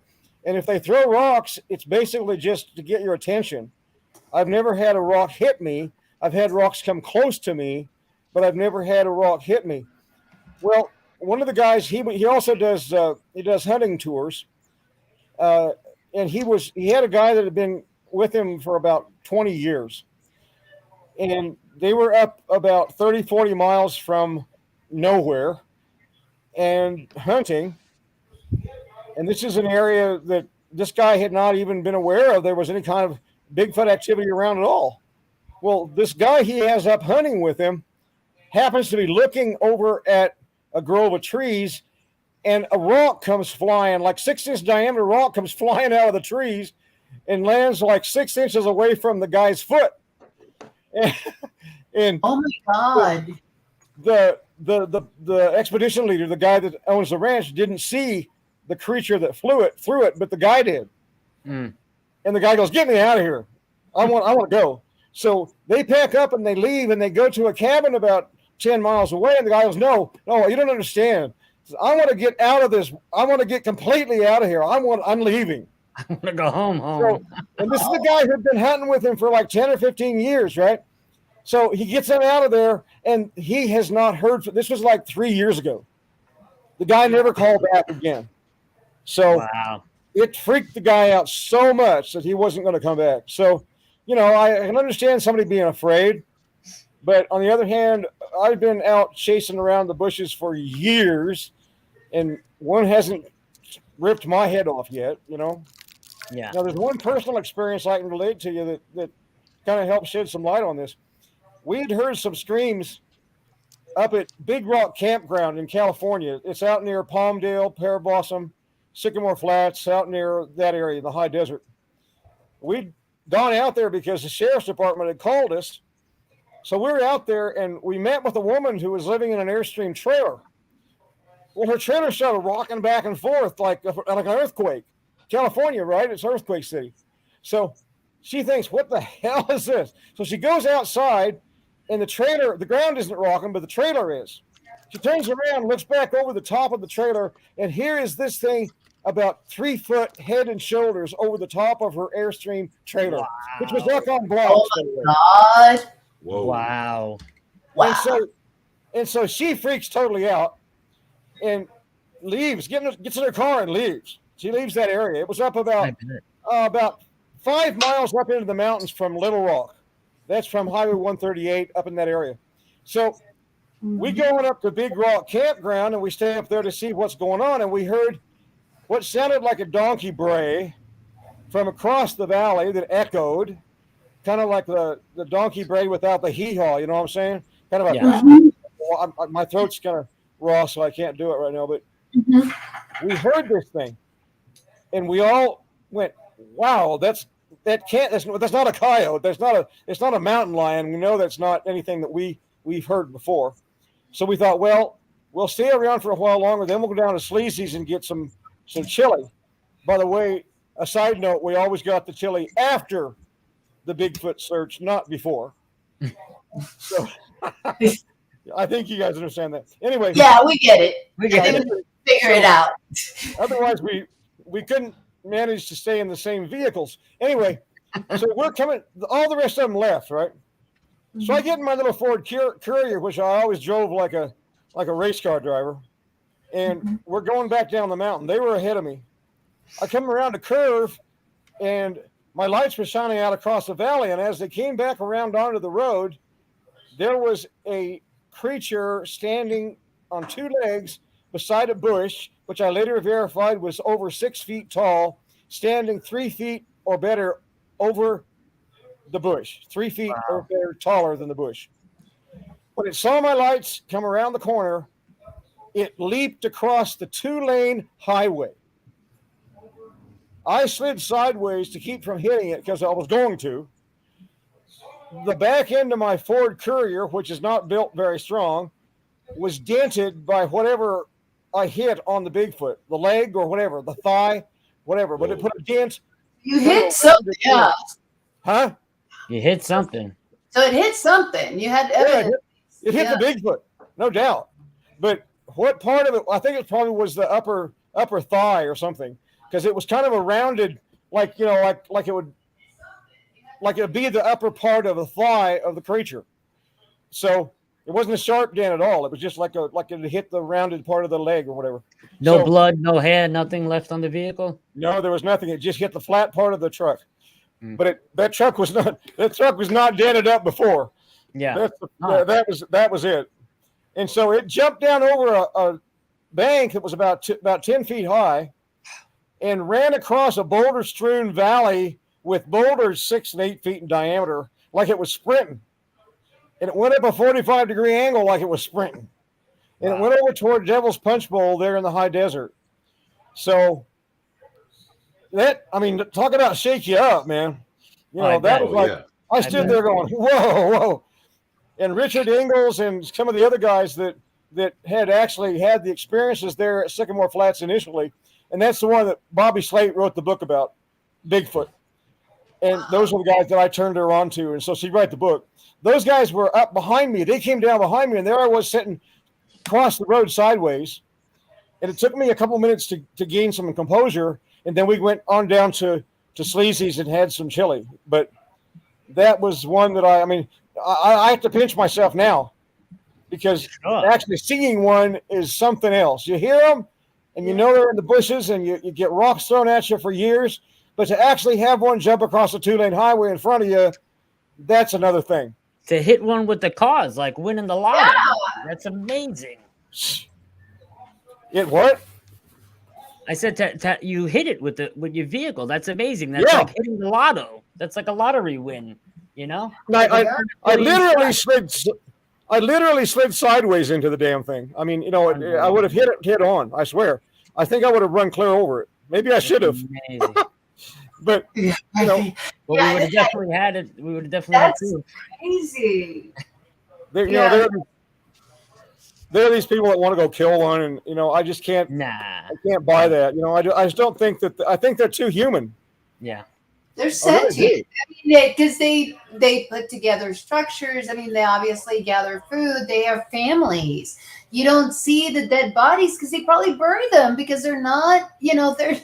They're not animals. Well, not even that, Akashi. My friend Doug Hijack, he tied up a deer carcass in the woods, and that deer carcass, bones and all, completely deteriorated. Within a couple months, they were gone. So if one of these animals died out in you go out into the wilderness. How very often do you ever see bear skeletons? You don't. Like that? They deteriorate within months. Other animals eat them, take the parts, run with them, all that kind of stuff. So they're gone in no time. So animals in forests, they don't fossilize either. Right. They don't fossilize because the acidity of the soil is too great. So it'll literally dissolve the bones over time. So any animal that ever evolved in a forest and lived there we've not found their fossils. Right. So we have a very incomplete fossil record because of that. Terry, I got a question for you. Yeah. Well, Harry and the Hendersons is one of my favorite films growing up, and that final scene where he brings Harry back to the forest, and then you don't know it, but suddenly all these other Bigfoot reveal themselves. They were standing there the whole time. Yeah, and they step out by the tree. Well, whose idea was that shot? I don't know. I wasn't physically at the filming of it. I worked on the costume, and I worked on some of the set and that kind of thing. When Bigfoot pushes the frame of the door up, that was mine, because I do special effects and that kind of thing. But cool. That was all talked about, and we kind of had little brainstorming sessions, with Spielberg and with some of the guys on the crew. And, I worked on Back to the Futures too. And when we were on Back to the Futures, what we would do is, Spielberg would come out to the set and wander around the set, and we'd talk about things. We'd throw ideas at him and say, "Hey, check this out. What do you think about this?" Blah blah blah. And I think that evolved that original script as we did that. There was so much that went on that we talked about and that we did. There were things like I remember one time Spielberg was out there, and we were putting on this vacuform brick on the side of one of the buildings. And I said to Spielberg, I said, "You know what? This is plastic vacuform. It's 110 degrees out here." And he goes, "Yeah." I said, "Do you really think that it's going to hold up in the 110 degree heat?" "Well, yeah, I think it should. I mean, the property says it will." I says, "Well, I don't think so. Let's find out." We ended up replacing the entire side of the whole wall. So he actually listened to things that you had to say. He paid attention. And then we worked on 2 and 3 together, and really coincidentally, we got called. My daughters got called in for a casting call. Well, it was for a commercial that Lucasfilm was shooting up in San Rafael. And so I'm like, well, it'd be fun to get that. So yes, indeed, we got the shot. There he is. That's the one that I looked at it and I said, "George, it looks like Kimberly's afraid of you. You need to take another shot." So they retook it and they gave me this one. But so we go up there. That's so cool. Huh? That's so cool. I mean, look at this. It's like And you brought up your daughters, and I wanted to make sure we covered that because it's a big, here they are in a Full House. So they were Uncle Jesse's babies. Yeah. Well, they weren't Jesse's baby. They were Michelle's little boyfriend, Howie. Oh, was it? Oh, really? I thought it was Uncle Jesse's babies. I thought they played because Uncle Jesse had babies on his own. Yeah, they had twins. That's why this other picture. You have another picture. I don't have it here. I'm using it in the video that has like them talking like the boy, which I think is your daughter. So they had boys on the call. This out, you guys. Bob Hope. Yeah, that's the Bob. kids are with Bob Hope. Unbelievable. That was Bob Hope, people. That was after I opened a show for Bob with the girls. I did USO tours with Bob, which, by the way, if you look at my shirt here, you see my shirt? Yeah. Yeah. I don't know if you can see it. Yeah, was it entertaining? Yeah. USO Entertainer. Oh. Vietnam. They sent me this for doing all the shows that I did at the Azores and Germany and all over the world. Anyway, I wanted to wear that for fun. So after doing Bob Hope's show in Vietnam and various places, we were still friends. And so I called up Bob and said, look, you're doing any shows, we'll do it with you. So he invited me and the girls to come down. I did a few tunes, and the girls did an opening with Ronald McDonald. But after the show, we got in Bob's limo, and I got a picture of the girls on Bob's lap. That is cool. And I have more pictures. Cool. This is not at all that he sent me because I've used some for the video, but I want to call out. Here's you and Tippy. Yeah. Beautiful Tippy. And here's where you were talking about Roar, your collaboration. So you guys did a movie for Tippy getting run over by a tiger. Yeah, Roar's on Netflix or someplace. And then John and I saved all the footage, the extra footage, all the outtakes, and we did a making of the most dangerous movie ever filmed. Tell me about that movie because I haven't seen it yet. I'm going to see it. I'm dying to see it. Well, that's Roar, and we had 30 and 40 lions, tigers, cougars on the set at one time mixed together, and all the animal handler says you can't do that. You can't mix animals. Well, we did it every day. So if you look, you'll find pictures of the lions on the set that I took as I was standing there, and the lions were trying to figure out whether to eat me or play with me. That's got to be 1,000-pound Bengal tiger right there. That's tremendous. That's Tippy being walked over by Gregory. Oh. That's Gregory. Go down to one of the next ones. Massive. Go to that one with Candace. Oh, yes. This is you and Candace and Tippy. I don't know who the guy is. That's Candace's son, Chris. Oh, okay. Yeah, you guys, this is Terry with Candace Berg and Tippy Hedren. Wow. Look how tiny Candace was then. Don't be. She was teeny tiny. She was. This is. Well, she was. I'm like right at 6 foot in that picture. Her son was a little taller than me, and then Candace is just a little shorter than me. But we put her on the ground and put Henry the Jaguar on top of her. What? On top of Candace? Been down for like 5 minutes. On top of Candace too? Huh? Yeah, on top of Candace. Wow. We put it on top of her. Oh, wow. That was Tippy. I'm feeling that Elvis suit. Yeah. So we also have your Vegas days. Thank you very much. That's what I was doing. I was in the Young Americans, and I was doing a Elvis show for the Young Americans tour, and I decided to go ahead and do that in Vegas at the Stardust Lounge. And so I began doing it there, and I did a few other shows around town. And I don't know if you can see it or not. If you zero in on my hand, on my finger there. I'm zooming in. And right there, that one right there is the one on this side. On the one on the left side, this one? On our right. Okay. That one there is the horseshoe. That's the horseshoe with 13 diamonds around it that Elvis gave me. Wow. Elvis gave him that ring. I'm going to show. Hold on. I want to switch back. And here is Elvis. Unbelievable. Yeah, look at the ring. You can see it right there. That I took that picture so I could prove that was the ring. Well, he was known for that, Elvis. Giving it's away really hard to jewelry. see. Yeah, it's hard to see in this picture, but I mean, they're there. That's it. Elvis used to go to your show, right? It's like he came in more times than I can tell you, and he thought that I was doing a good job. And he said, "I want you to have this." And I said, "Oh my God, you can't give me that." He goes, "Yes, I can. So it's mine. I can give it to you if I want to." That's amazing. I said, "Hey, how about a pink Cadillac? I'd like one of those." That is so he said, "I'm fresh out of pink Cadillacs." But, so I love how you casually mentioned Spielberg. You know, we got Bob Hope. We've talked about George Lucas. We talked about your Back to the Future.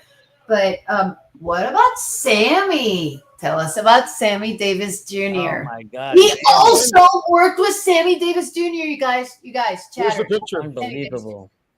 I need to find. Hold on. I'm gonna start I talking. I didn't add it. I have it because I used it for the video. I'm gonna go get it.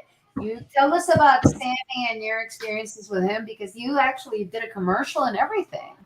I included it in the video, by the way. We began working with Sammy. We wanted to do a Suntory whiskey, and the Japanese Bonjiro Waimura was a good friend, and so Bonjiro goes, "You got to be on this Sammy Davis Jr. shoot." I said, "God, I don't know. I got Coke and everything going on." He said, "You're going on the Sammy Davis Jr. shoot." I said, "Okay, I'm going on the Sammy Davis Jr. shoot." So we filmed it down there, someplace down around Melrose. I forget which studio it was, and I built that little piano, one of my special effects things. I built a little piano, and it spins around, and the lid goes up and down, and the whole 9 yards. And our set photographer came around and looked at me like she was going to take a picture of me, and so I made this face, right? I go, and Sammy turned around, and looked at me, and he goes, "You did it." So that's how we got that shot, man. I'll never forget that. That was crazy. Now, here's another thing. You see, remember all the jewelry that Sammy wears? I'm coming back. Hold on. Yeah. All the jewelry he wears and has worn forever. He had some guys that were with him that were his bodyguards, and so they were around where he could give them stuff like that if they wanted to. Well, I had built a chair for for Sammy that he loved, and so we hit it off. We sang together while we were messing around, doing crazy stuff. Literally had more fun than a barrel of monkeys. The guy's so cool. The guy is just so cool. And so when he had to do this thing where that's one of my shots for the Suntory. That's me down there looking like a nut. On the set, and you can see in my video, I actually have the YouTube clip of the commercial, and you can see the Suntory bottles, and he's like doing his thing. See, I built that. We had to start the bottles up there, and then we twisted them and brought them down out of frame, so it looked like they were we flopped the film, so it looked like they were shooting up into frame instead of going down out of frame. Gotcha. You see what I'm saying? So I built that on the weekend, but then we came back in, and Sammy gave me all of his jewelry to hold. Yeah. While he had to dance with the robot of himself. And I'm sitting there like, oh my God, man. I know I'm going to get mugged. I know I'm on the set, but I swear to God, I'm going to get mugged. He was so cool with that. And I don't know why he didn't give it to the guys. I swear, I don't know why he didn't give it to the black guys. He trusted you. Yeah. I guess, but it was, find the chair. Elaine, you're tripping over the phone? I'm adding it. That's what I'm pulling right now. Hold on. I made this chair. In your mind, because I got this. I knew you were going to go here next. This one, right? Oh, cool. Yeah, I like this chair. You see all the stuff on the side there. That was not part of the chair. So I added that on for the. We bought him a lighter. It was in striped. We bought him an ashtray. We bought him a whole bunch of cool things that went on that side tray. I found out later. I went up to his house to get it after Sammy passed away. I went to his house up above Sunset up there. I'd been to it several times, but I wanted the chair, and Sammy said I could have it. Sammy took that chair with him every place he went. Are you ready for that? That blew my mind. Do you have the chair? Did you get it? Do you have the chair? No, I gave it to Film Consortium. Okay. That I left it with Film Consortium. I didn't bring it. I don't know. I wish I had. Sure. Yeah. But I thought, at the time I was moving, and oh my God, I didn't have enough room in the back of my 280ZX. Wow, that's just. Man. I'm looking through your pictures, and it's just everything. Your story. That's some life. So you it's have some life. He's still, dude. Yesterday, Unbelievable. I'm texting Terry, and he's waiting for his. He's waiting because he was doing pilot lessons. If you can explain better, obviously it was your story. But he's like, yeah, I'm sitting here waiting, and I'm gonna give him a hard time. We'll do some wingovers because he's late. I was laughing, and he's like, yeah, I'm doing my last lesson, and then he sends me a video which I have for later, and I'm like, wow, that's a plane. Like, if some of those are like so small, I was like, what type of plane is it again? I'm going to pull that up too, because you send me. It looks small, but it's not really. I mean, it's like the cockpit of a Piper Cub or something. That's the little stunt plane, though. Yeah. It's fully aerobatic. That's like 5 G's positive and 4.5 G's negative on that little thing. It'll do about anything I want to do. Yeah, I'm going to show one thing. I might. Oh my God! Look at that. Did you send me that pic? That's you, right? What? Oh, the picture. Did you send me a Pinterest picture of the skeleton? Oh, I sent you with. You sent me that. I'm like, wait a second. That's the full skeleton Jeff Meldrum has in his office of the head that he was holding. Wow! Hold on. Let me share that screen real quick, and then I'm gonna go get. I'm glad you guys know how to work. Get around these things. I'm barely able to sit here and talk.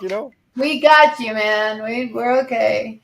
Well, I'm glad. You see, we got to take more fun than the barrel of monkeys. Figure out how to share the screen properly. Hold on. Where is it? It's just kind of showing. Here. We'll talk a little bit about Dorothy. It's showing all my text. That's Jeff Meldrum. Yeah. Oh, buddy, yeah. That's the guy, right? Yeah, that's Jeff Meldrum, Dr. Meldrum. That's the skeleton head that Terry was holding. That's the complete version of the skeleton. Yeah. I was trying to just show the picture instead of all my text, but I think I messed up. I'm like, I was trying to just show the picture, and it was picking it up from the text screen rather than in the photo preview. But that is awesome. I'm trying to find the picture of the plane. But so what are you doing now? So to catch us up. So we've gone through your whole journey. Not the whole journey, obviously, because it's quite a journey. But what are you doing now with? So you're doing the digitizing, you're doing the new documentary, you're teaching people how to fly planes. What else are you up to? Like you have all this extra time after all that. Well, I'm really trying to get focused on getting this new book and DVD and everything done. Because if we don't get that done before long, the film, well, first of all, I suppose the videos will last a while longer, but we need to get this out. People are after me to get this material out there, and I feel like I'm really under the gun to get that out for people so I can share it. So I don't want to put them off too long. It's not that I'm not looking to make any money off of it or anything, but people are really, really interested in Dorothy Izatt, and I don't want to let them down. Yeah. No, I mean, Dorothy Izatt is one that. I mean, it's so hard to even argue with this because there's so much evidence. There's so many takes. There's so many things that cannot be explained that, people are dying for that type of information. Dorothy's work needs to be preserved. And if there's anything we can do as a community, go ahead. I'm sorry, Anthony, go ahead. No.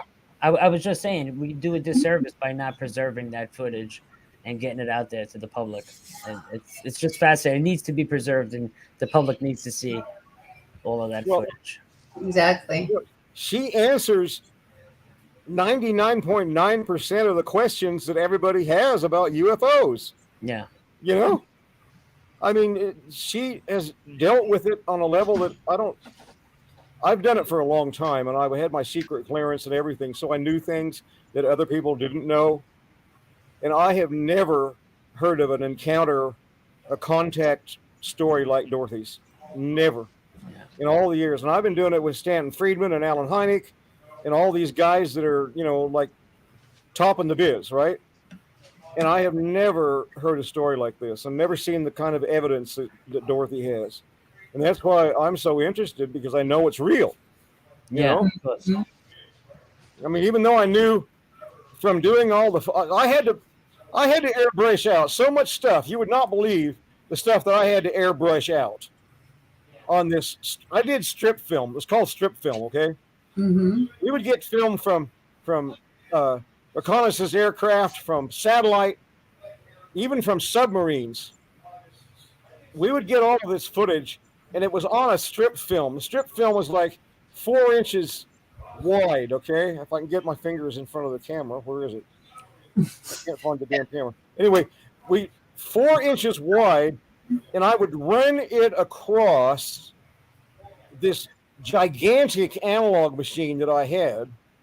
Mm-hmm. And any time that I came across an anomaly that wasn't accepted by the general corporate body, right? The Navy, the Marines, whoever was looking at this, the Air Force, primarily it was the Air Force and the Navy. When I found something that they didn't want anyone to see, I had to airbrush that out. And they wouldn't show it to any other agency. They wouldn't even show it to other divisions within the Navy and the Air Force. I had to get rid of all of those pictures, all of those anomalies that were on that film, and they were gone. When I got rid of them, they were gone. They didn't show up again on something else. They were gone. That was it. So there's so much stuff that I saw and had to airbrush out that was amazing to me. I was seeing the same kind of things that we're seeing now: the Tic Tacs, the UFOs, the saucer shapes, the whole 9 yards. And they were actually there on tape for me to see. That's amazing. How do you argue with something like that? How do you argue with it? It comes directly from JPL. It comes directly from NASA. It comes directly from the Navy base up at Morris Dam. Because I was doing they were doing torpedo testing, and I was doing a lot of the torpedo testing angle, yaw of the torpedoes that they were firing up there. They were trying to put nuclear warheads on torpedoes. And we were doing testing at Morris Dam above Pasadena. And I was getting the strip film. So I had to do all that too. But that I didn't have to airbrush out. That was all pretty well commonly known. But all of the UFO stuff. If you can answer, Terry, if and only if you can answer, what type of craft were you seeing in the photos? Were you seeing the triangles, the deltas? I didn't see any triangles. Okay. I don't know why. I don't know what.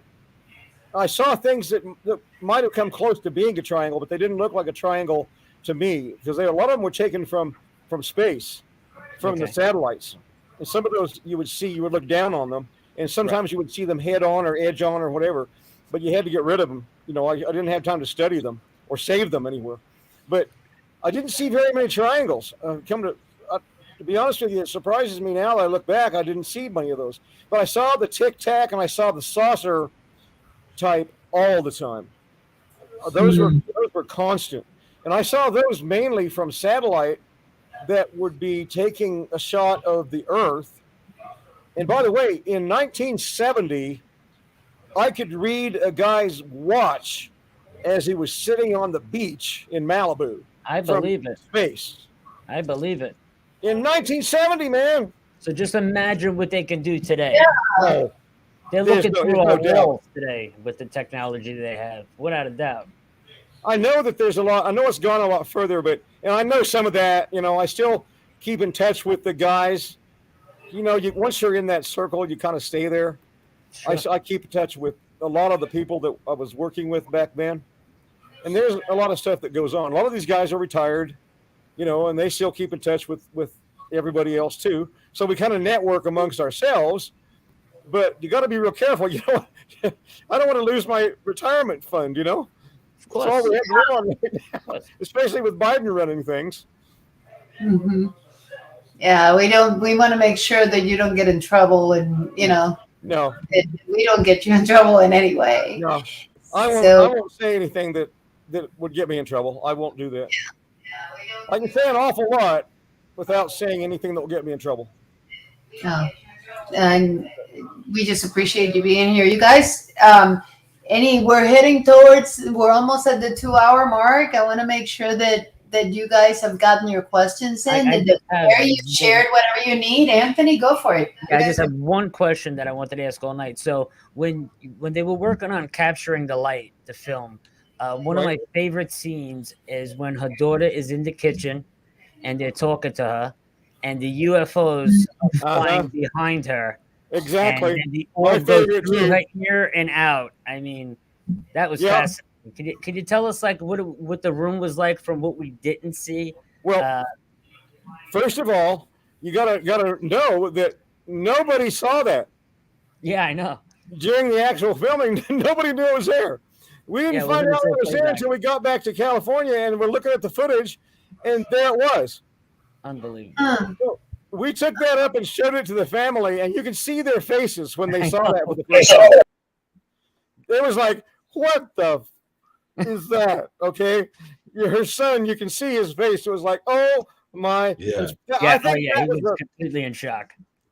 That was the first time that the family actually believed the entire story about Dorothy's I totally believe that. Yeah. The very first time. And the son actually got in the car and went out to see what was out there. I know. He thought it was lights out on the road way out, right? Yeah. He went out to see if there anything like that could be, and there was nothing that was possible there, you know? Right, because the window was high up and the valley was higher up, so there was no way you could see the car, and there was trees there. So there was no way you could see the road. That was amazing. And when he learned that, and when he found out that he had been wrong all those years, it blew their entire minds, you know, the whole family. That's amazing. But you know what bothers me now, I'll say this because the family knows that we're a little upset with them. Our publisher is having difficulty with them. Peter and I have had difficulty. When Longo did the footage and did the film, I hate to say this, but Frank kind of weaseled his way in, and all the work that Peter and myself did, 9 years, literally 9 years, researching and talking and giving information to Peter. I actually was working on another film, so I told Peter to get started on the book, and then he went ahead and did most of the physical work on the writing of the book, but all of the research and everything that happened came from when I began getting in touch with her for the show that we did, Sightings. That's when it all began. So I knew everything that Peter knew, but Peter was able to sit down and had the time to do it, and he's a writer, so I said, do it. Get it out. So we did that. But we've had a big problem now with the family in that we want to do more and release more, and Dorothy's granddaughter, Jamie, wants to do more, and we're trying now to figure out how to get them to work with us and get this done, because there's more that needs to be told, It's very delicate. I mean, that kind of situation. And with it is. Being burned by producers and stuff, I can't blame anybody. Yeah. You know what I mean? Like, and I kudos to you for trying to figure that out. It's worthwhile. Well, the thing is, I almost want to reach out to those that are working with us on this thing and see if we can all put our heads together and get this thing squared away with them. I mean, I've got most of the material, okay? But there's more material that I wish I had, that even Jamie, the granddaughter, they kind of ostracized her even, because she believed Dorothy and the family kind of cut her off. That's sad. And so Peter and I are trying to help her. She's living in a tent in British Columbia, man. That's terrible. We're trying to help her.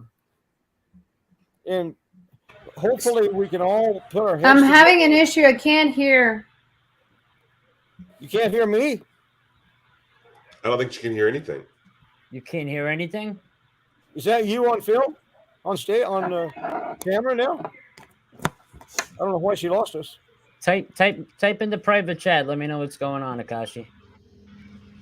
Yeah, use that private chat. Now, Terry, did you say that 1 second. Dorothy's granddaughter was living in a tent in British Columbia? Yeah, she was last time I talked to her, and I've been trying to help her. She said, I don't know what you can do to help me. And I said, well, me and Peter both want to help you. What can we do?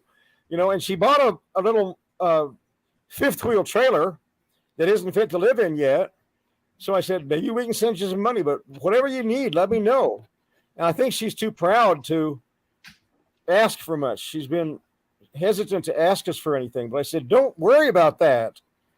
You know, and she's such a sweetheart. She's really a sweetheart. I've known her since the Izatt 94. Damn, that's a long time. Dude, the Izatt collection, like the catalog you guys have, the films, the books, the story, there should be enough of a legacy for her whole family to be able to not be in a tent, because there's enough fans. It's a relevant, significant case with some of the most compelling evidence and the most evidence really that we have of anyone. So they should be benefiting from that. If there was any, there's a lot of different things. This idea of a book, like you said, right off the bat, I'm thinking a book. These are videos. These have to be, you have to see these things. There's all kinds of things. There should be a dedicated website that people can scroll through the clips frame by frame. There should be so much that like people could enjoy and get like special access to like certain, that her family could be figuring out, because people want to know what it is, even if they don't care. Some people do. I'll tell you what, my website's blowing up, or my Twitter site's blowing up. I mean, every time I post anything, I get 15, 20, 30 new followers, and I'm surprised I don't get more, frankly, but it's grown to about 1,100 followers in about 3 weeks or whatever. I forget when I started it, but over 1,100 followers now. And so that's going to continue to grow. And if we had more cooperation with the family. Wow. I'm back. Sorry. Okay. Oh, I hear you. I hear you too. I came back. I'm hearing me. Yeah, echo. It's me. Of course it's you. It's always me. Well, I don't know how are we doing, Chris? Are we going to run a while, or have we covered pretty much what you wanted to do? I think that we were just kind of wrapping up, and I was actually trying to wrap us up when I lost the audio and I couldn't hear you guys. We were just waiting for you to get back, Chris. I know. I could hear you guys on Stewart's, so I could hear everything you were saying, but I couldn't hear it on my computer. So I got disconnected. I hit one of the cables. So so you guys got all your, everybody got your questions answered. Terry. Oh, yeah. Well, this has been a pleasure. I want to hear, what else did you want to share with us? Well, nothing. I just had a chance to talk with the guys about some of the difficulties we're having with the family. Mm-hmm. And I was kind of hesitant initially working on this because I didn't want anybody to think that I mean, I feel like a scam artist of some kind, actually, but I know it's real and I've got so much material. And then I find the families being that way. And it's like real difficult for me to try to get them. It's like pulling teeth to get them to work with us on this. And all they want to do is make money on it. Well, that's sad. But we've never been there. That's not where we're coming from. Yeah. No, and rightfully so. Go ahead, Anthony. I was saying this is just one of the most fascinating cases to really ever hit ufology, aside from Roswell. I mean, she's a legend. We have to get the footage out there. And like you said, granddaughter's living in a tent. I mean, there's so many different things that could be done proceeds-wise. T-shirts, Dorothy Izatt t-shirts, stickers, books. I mean, Tupacabra has art. I've seen the artist he has for Dorothy Izatt is gorgeous. I mean, there's so many wonderful things we could do as a whole, as a community, because this community loves Dorothy Izatt. I know so many people in this community that are so anxious to get something going again. I would love to get something going again. And absolutely, so many people in this community would love to see her work again. It's like lost works. So if we can get that going, I'd volunteer all my time to help. I'd be honored to do anything I could.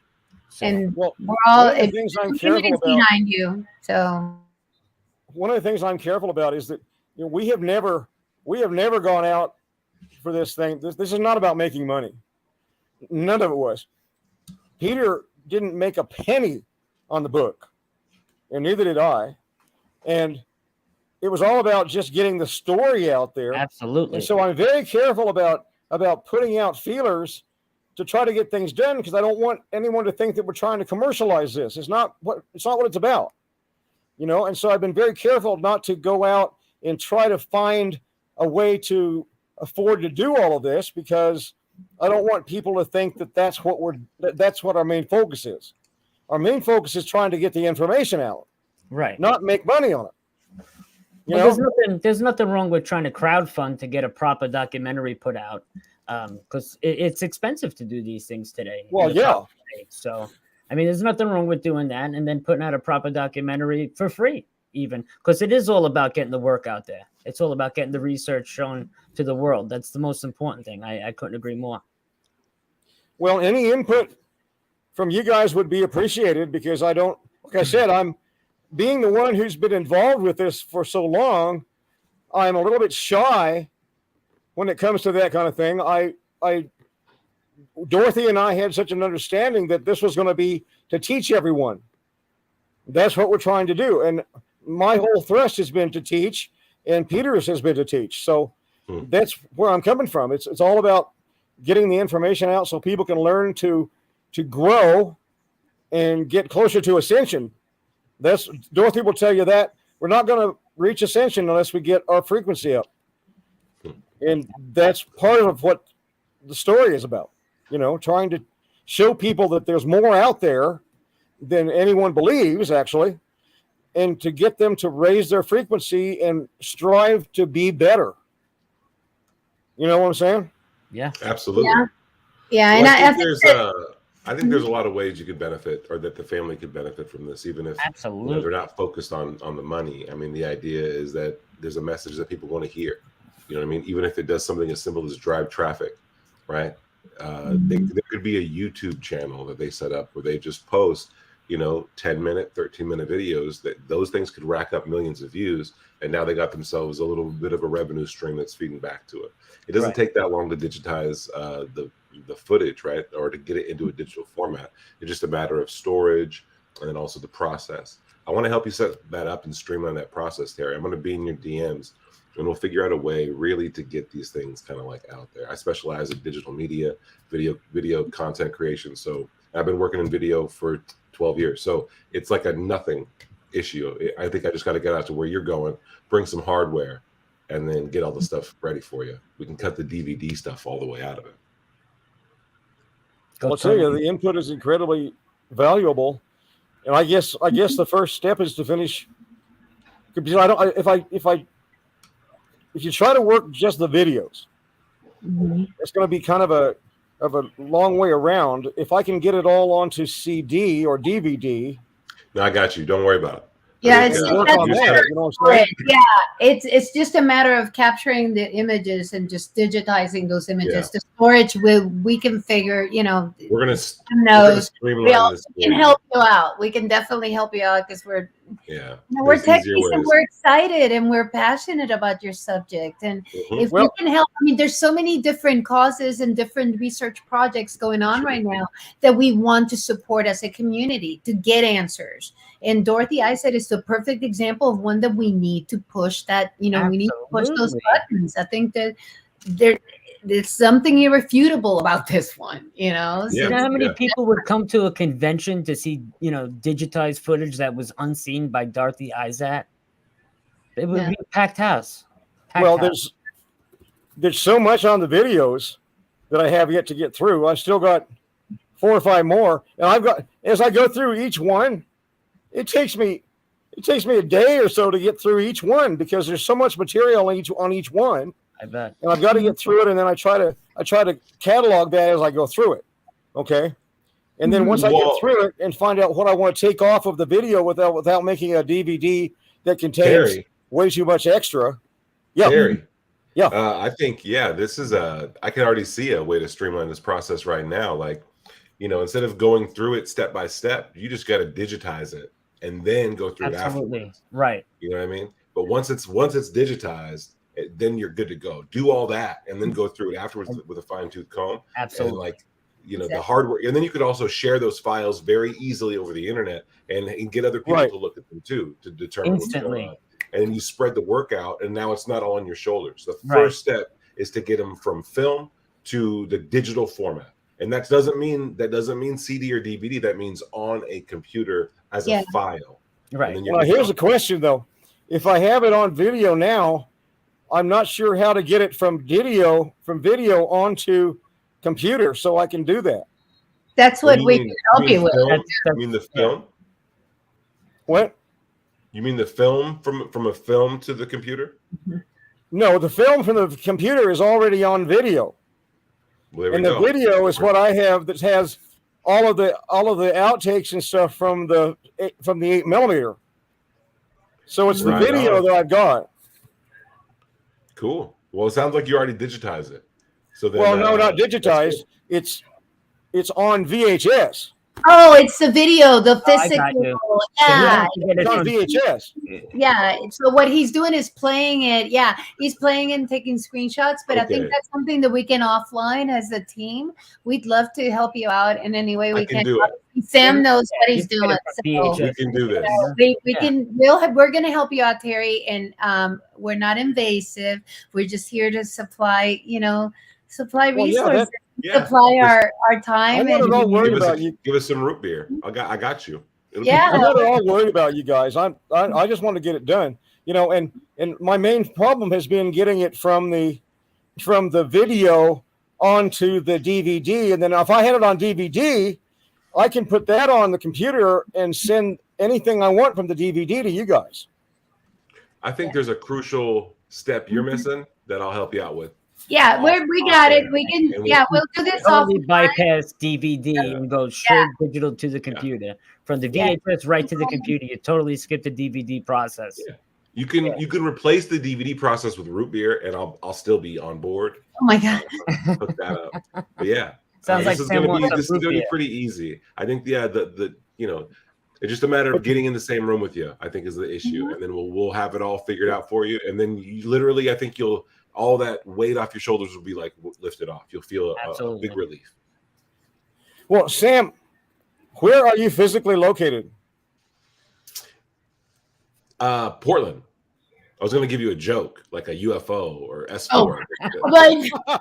Hey, there's only one S4 here. Right. So I'm in Portland. But what town are you in? Oh, Portland, Oregon. Oh, you're in Portland. Okay. Yeah. Okay. Well, I was in California for so long, and then I'm back in Kansas, and it's like, geez, everything is so far from Kansas. Hey, I've never been to Kansas. I'll come in. I'll come into Kansas. I'll bring my laptop. We'll just knock this thing out, get it all digitized. Oh, gosh, that'd be incredible. Well, we got to talk this through and get it figured out then. Yep. Dude, easy peasy. Or we can link up at a UFO convention. Either way, I'm good either way. I suppose that could happen. But that would have, we could do that in Vegas or somewhere. Now we're talking. Now we're talking. We're going to stomping grounds of Terry. Don't you have a plane? You can meet us anywhere. You can fly to us. You have a plane. Chris and I are here. Chris and I are here in the outback. We're in the sticks. So for sure. But we'll get it figured out. We should probably talk on the phone and really iron it out where I can hear everybody real well and get that figured out so we can do it. Okay. Absolutely, Terry. Glad we can help you out. And this has been a really awesome talk. Akashi, Chris, this is really cool. Thank you so much for including me on this and letting me hear Terry tell these stories and get to ask my questions about Harry and the Hendersons and Dorothy Izatt. I'm excited because it's like I've been talking to Terry for months. You've been obsessed with this case.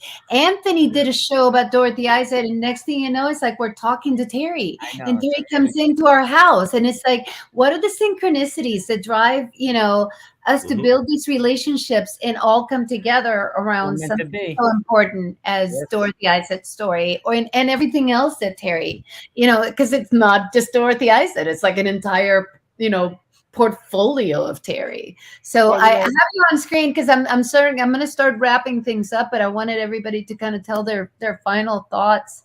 So Sam, so you were telling me you've had a blast. What else do you want to ask Terry while he's here? And obviously you guys are going to be like best friends soon. So yeah. Hey Terry, you've after all the stuff you've seen, all the conversations you've had with Dorothy, after that, like what is something that she showed you or told you that changed the way you looked at this phenomena forever? Like what's something that when you just can't unsee, when you hear people talking about it, this is, what's something that rings in your head that from your talks with her? Well, as far as there's so much, but I mean, when you try to narrow it all down and put it into one little nutshell as to what actually occurred when I was talking with her and working with her and we went up there too and spent time. What the bottom line is that Dorothy was such a kind and open spirit, and she was that way for her entire life. And so I try so much to emulate her spirit, the way she came across, the way she acted, the way she interacted with these light beings, because I want to grow in that way. And that's kind of what I'm left with after all of this, after all of the photographs and all of the videos and all the other stuff.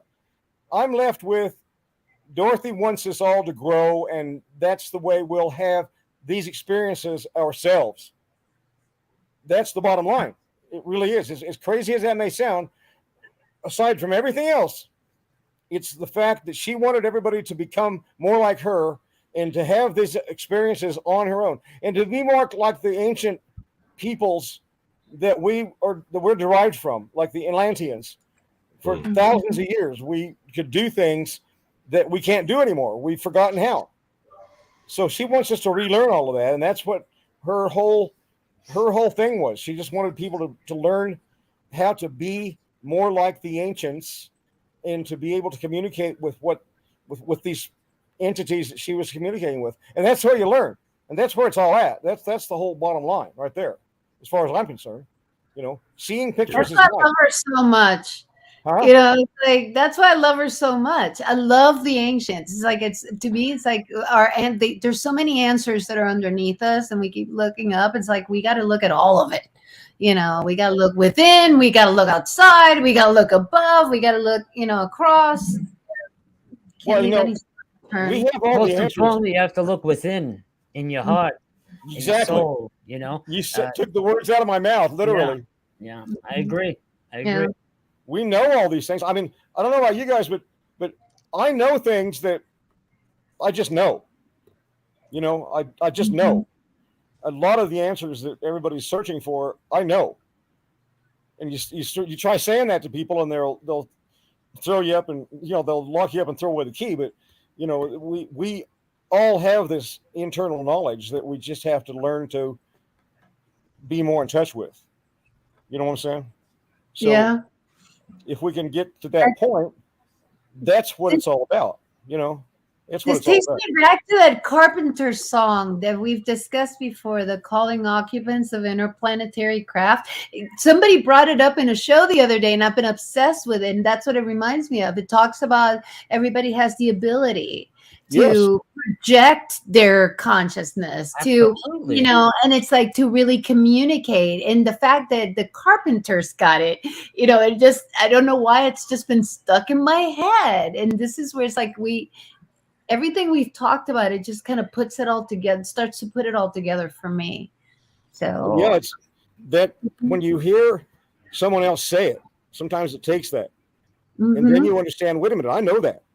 Yeah. Exactly. And if you're intuitive at all, and I certainly am, I have known internally about all of this crap that's going on with Trump and Biden and everything else that's going on. I know what's going to happen. I feel it. Yeah. I know if it's right or wrong. If it feels wrong, like a lot of it does, it's wrong. I don't have to ask myself a question. I know it's wrong. And if I tell someone that, they'd say, "Yeah, right, you're out of your mind." But then it turns around, it happens the way I knew it was going to happen. So we just have to listen, be ready to listen more to our inner spirit. And that's the way we're all going to grow. And we're going to get Dorothy Izatt stuff together too, because we're going to listen to our own inner voice. Absolutely. That's so great. Okay, so before, because I'm going to head on over to you here in a second, Anthony. Sam, thank you so much for being with us tonight. I want to make sure that you can tell us where to find you next. And obviously, you'll find it on his DMs. On Terry's DMs, you'll find Tupacabra. Terry will find me in the DMs. Everyone can find me. Where can everybody else find you next? What's, Well, just check me out on Twitter. Go to tupacabra.com. Go to TikTok, YouTube. I've been putting more YouTube stuff out. Please check out my Patreon. I've been putting stuff out early there and kind of getting like little insider like notes on the stuff I've been doing there. So it's been fun. And obviously on the Twitter Spaces I'm there too. So I know you're huge on Twitter Spaces, man. Sometimes I'll go to bed. There's Twitter Space. I wake up. There's another Twitter Space, all with Tupacabra, you and Shane and Logan. There's always a late night one. Really so it's like going to bed to coast to coast. And then when I wake up to my coffee, it's like, I guess there's still people talking on these things. Yeah. And then you go in and people talking. So it's a good way to always include that conversation. I wanted Tupacabra to really be something where people can like engage with these conversations without having to know a ton of stuff or whatever. And so Twitter Spaces really became a really cool spot for that. That's your thing. And I always jump on whenever I can. And always good to see you. Really, it's amazing the work that you're doing. So I'm going to put you backstage real quick. I'm going to let Anthony say goodbye to Terry and ask his question. Just hang in there if you don't mind. I know that's been a late night, but I'll be right there with you. And and now there's 3. Anthony. And then there were 3. And there were 3.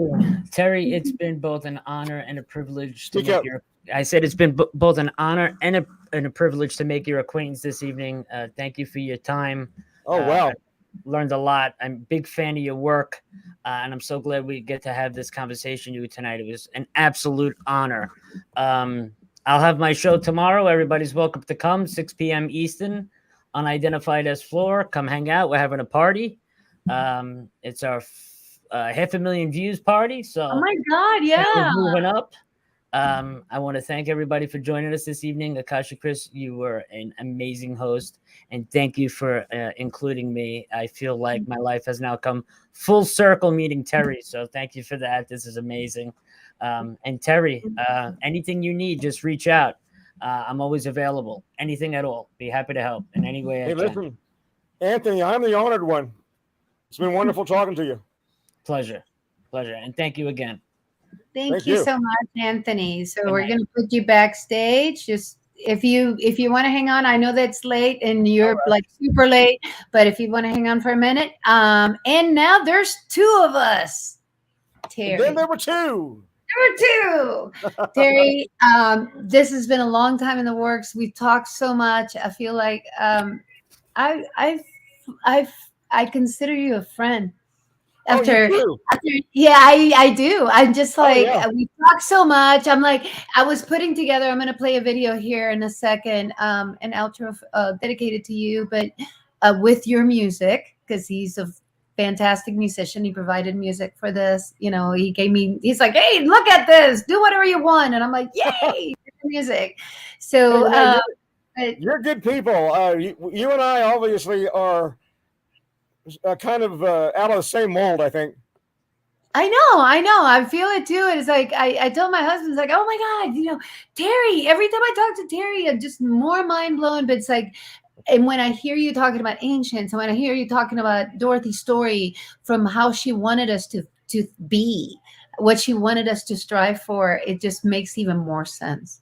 So, and I'm just lucky that you agreed to be on my show, and this has been lovely. No, truly. I'm a lucky one. I'm not blowing smoke here. I am like, you can ask Anthony. I've talked to him for months about this. So I was just so excited. So it is a pleasure. And everybody on the chat, everybody was so happy. And we got so much engagement. There was so many people watching. I'm just blessed. Well, I think that you and I are going to do a lot together. I'm seriously planning on it. I want to do this. So I want to help you out anyway. We're all in a team. I think we can make a great team and get that story out. We have a date to meet because those tapes will not last forever. So we got to get you some help. And that's what we're here for. You know, as far as I'm concerned, we are now the Dorothy Izatt project. I'm totally cool with that. I'm like, get me a name tag. I'm in because Let's do it. This is it. So and we're going to be, I think we're going to be doing a lot of things like UFO convention type things. Probably. I got a feeling. Yeah. Oh my God. Conferences. Yeah, I think so. Blow my mind, the energy that you get at conferences when you get to meet people in person and talk about these topics and show them pictures and show them videos. And it's like the energy just takes over from there. So the things we're going to do, I'm just so excited. Well, and then one last thing, working with Bill Burns, who, we UFO hunters. Yeah. Mm-hmm. I've done a lot of different things with Bill. We just did a radio show with Bill and Nancy, his wife. And he's the one that brought it up. He said, let's do another show. There are people that want to do another TV show with me. So we've got all kinds of options on the table that we can put together and do. And the other person is David West, and he is James Fox's good friend. Mm-hmm. The one that just did the UFO show. Yeah. UFO we know phenomenal. Mm-hmm. Yeah. And the cameraman for all of James Fox's work is my best friend, good friend, David West. So, okay, mine forked again. I'm watching Anthony backstage. I see Anthony's face, and it's like, hey. Yeah. So, I mean, there's just a lot of stuff out there. If we can just get on down the road with this and keep our noses to the grindstone, I think the doors are going to start opening. I'm feeling the energy, man. So I'm with you. We're there to stick with you. If you don't mind hanging in there, I'm going to say goodbye to the chat. Just hang on backstage. I'm going to play a video and say goodbye to the chat, and then we'll talk backstage for a few minutes and say goodnight. Well, we're going to be in touch, so do your thing. Oh, hell yeah. We're going to be like, working it. So thank you. I'm going to put you backstage for a minute. So thank you guys. Thanks everybody that watched the show, put up with, some of my technical issues. That seems to be my thing, but I'll get over it. But this has been lovely. I hope you guys had a great time as well. And I'm going to see us off with a video that I created for Terry. I just need to make sure that I find it. Let me go ahead and open it up. And again, thank you guys for sticking around. Thank you for, just showing up. Now, what's next on Mindforked? I will share the next week. I have another show next week. So I'm back to back. And the next week is Saturday, and it's like 3. And I'm going to have Dan Warren and Amy, Alien Girl. She's going to be my co-host, and we're going to be talking to Dan Warren. We're going down the rabbit hole with Dan Warren. So that's going to be next Saturday. So I will see you guys then. And for now, I'm going to play us off with this little video for Terry. So hopefully, there you go.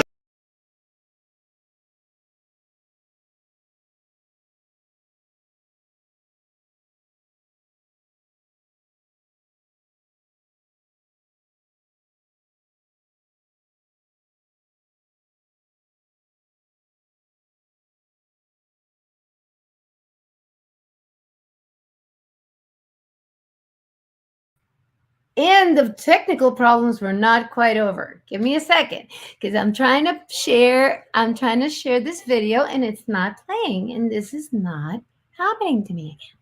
Hold on a second. Let me see. I think it's probably my Wi-Fi again. Nope, no Bluetooth. Well, I'm going to try this out. Hold on. I'm going to take it off a stream.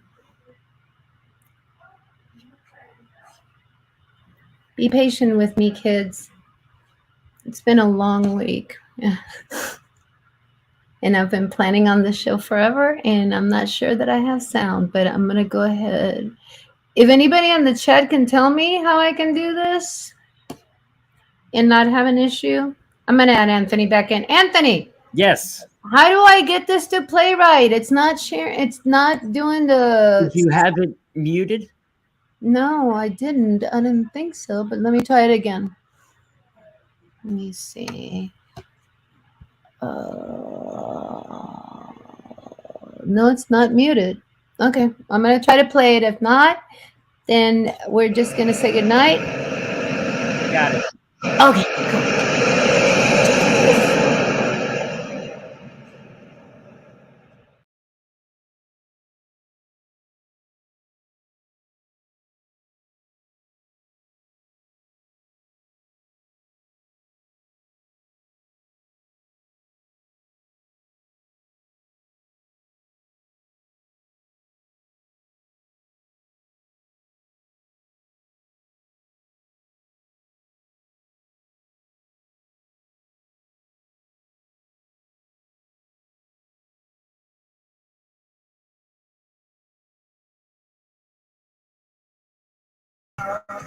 I give up. I'm gonna give this one up because I finally had it right, and I think. Stay on screen. Okay, I'm gonna stay on screen. My husband's like, you can't be heard. You know, this is what happened, and it's okay because it's late. And I'm gonna try this one more time, and I'm gonna get it right because we're not wrapping this up without this video. So I went to hit off, and I'm gonna play this off. Hold on. I can't believe I just said it that way, but that's how it came out.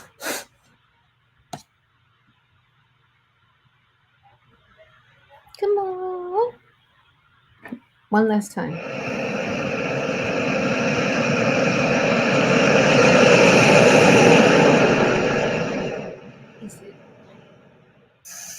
It seems we stood and talked like this before. We looked at each other in the same way then, but I can't remember where or when.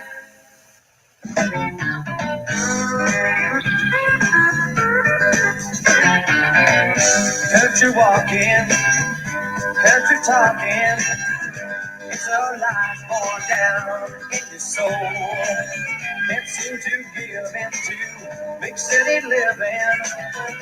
Got to get out before I lose control. But I know I'll never go back home again. Not till I know that I can win. Well, maybe you know where I'm going. Maybe you've been there before. If in my own mind I was nowhere, I really wouldn't try anymore.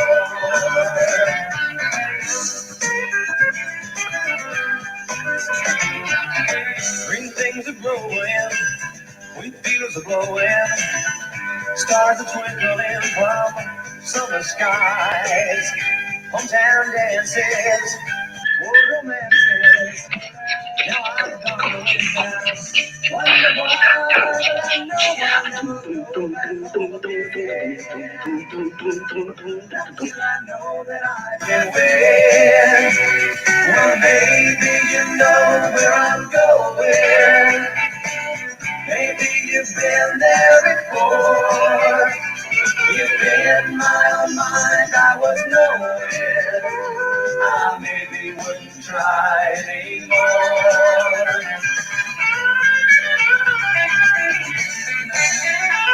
But I know I'll never go back home again. Not till I know that I can win.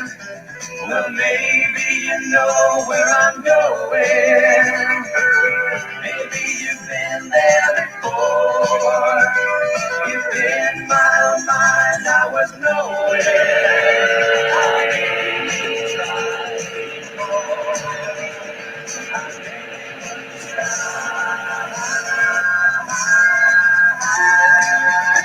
anymore.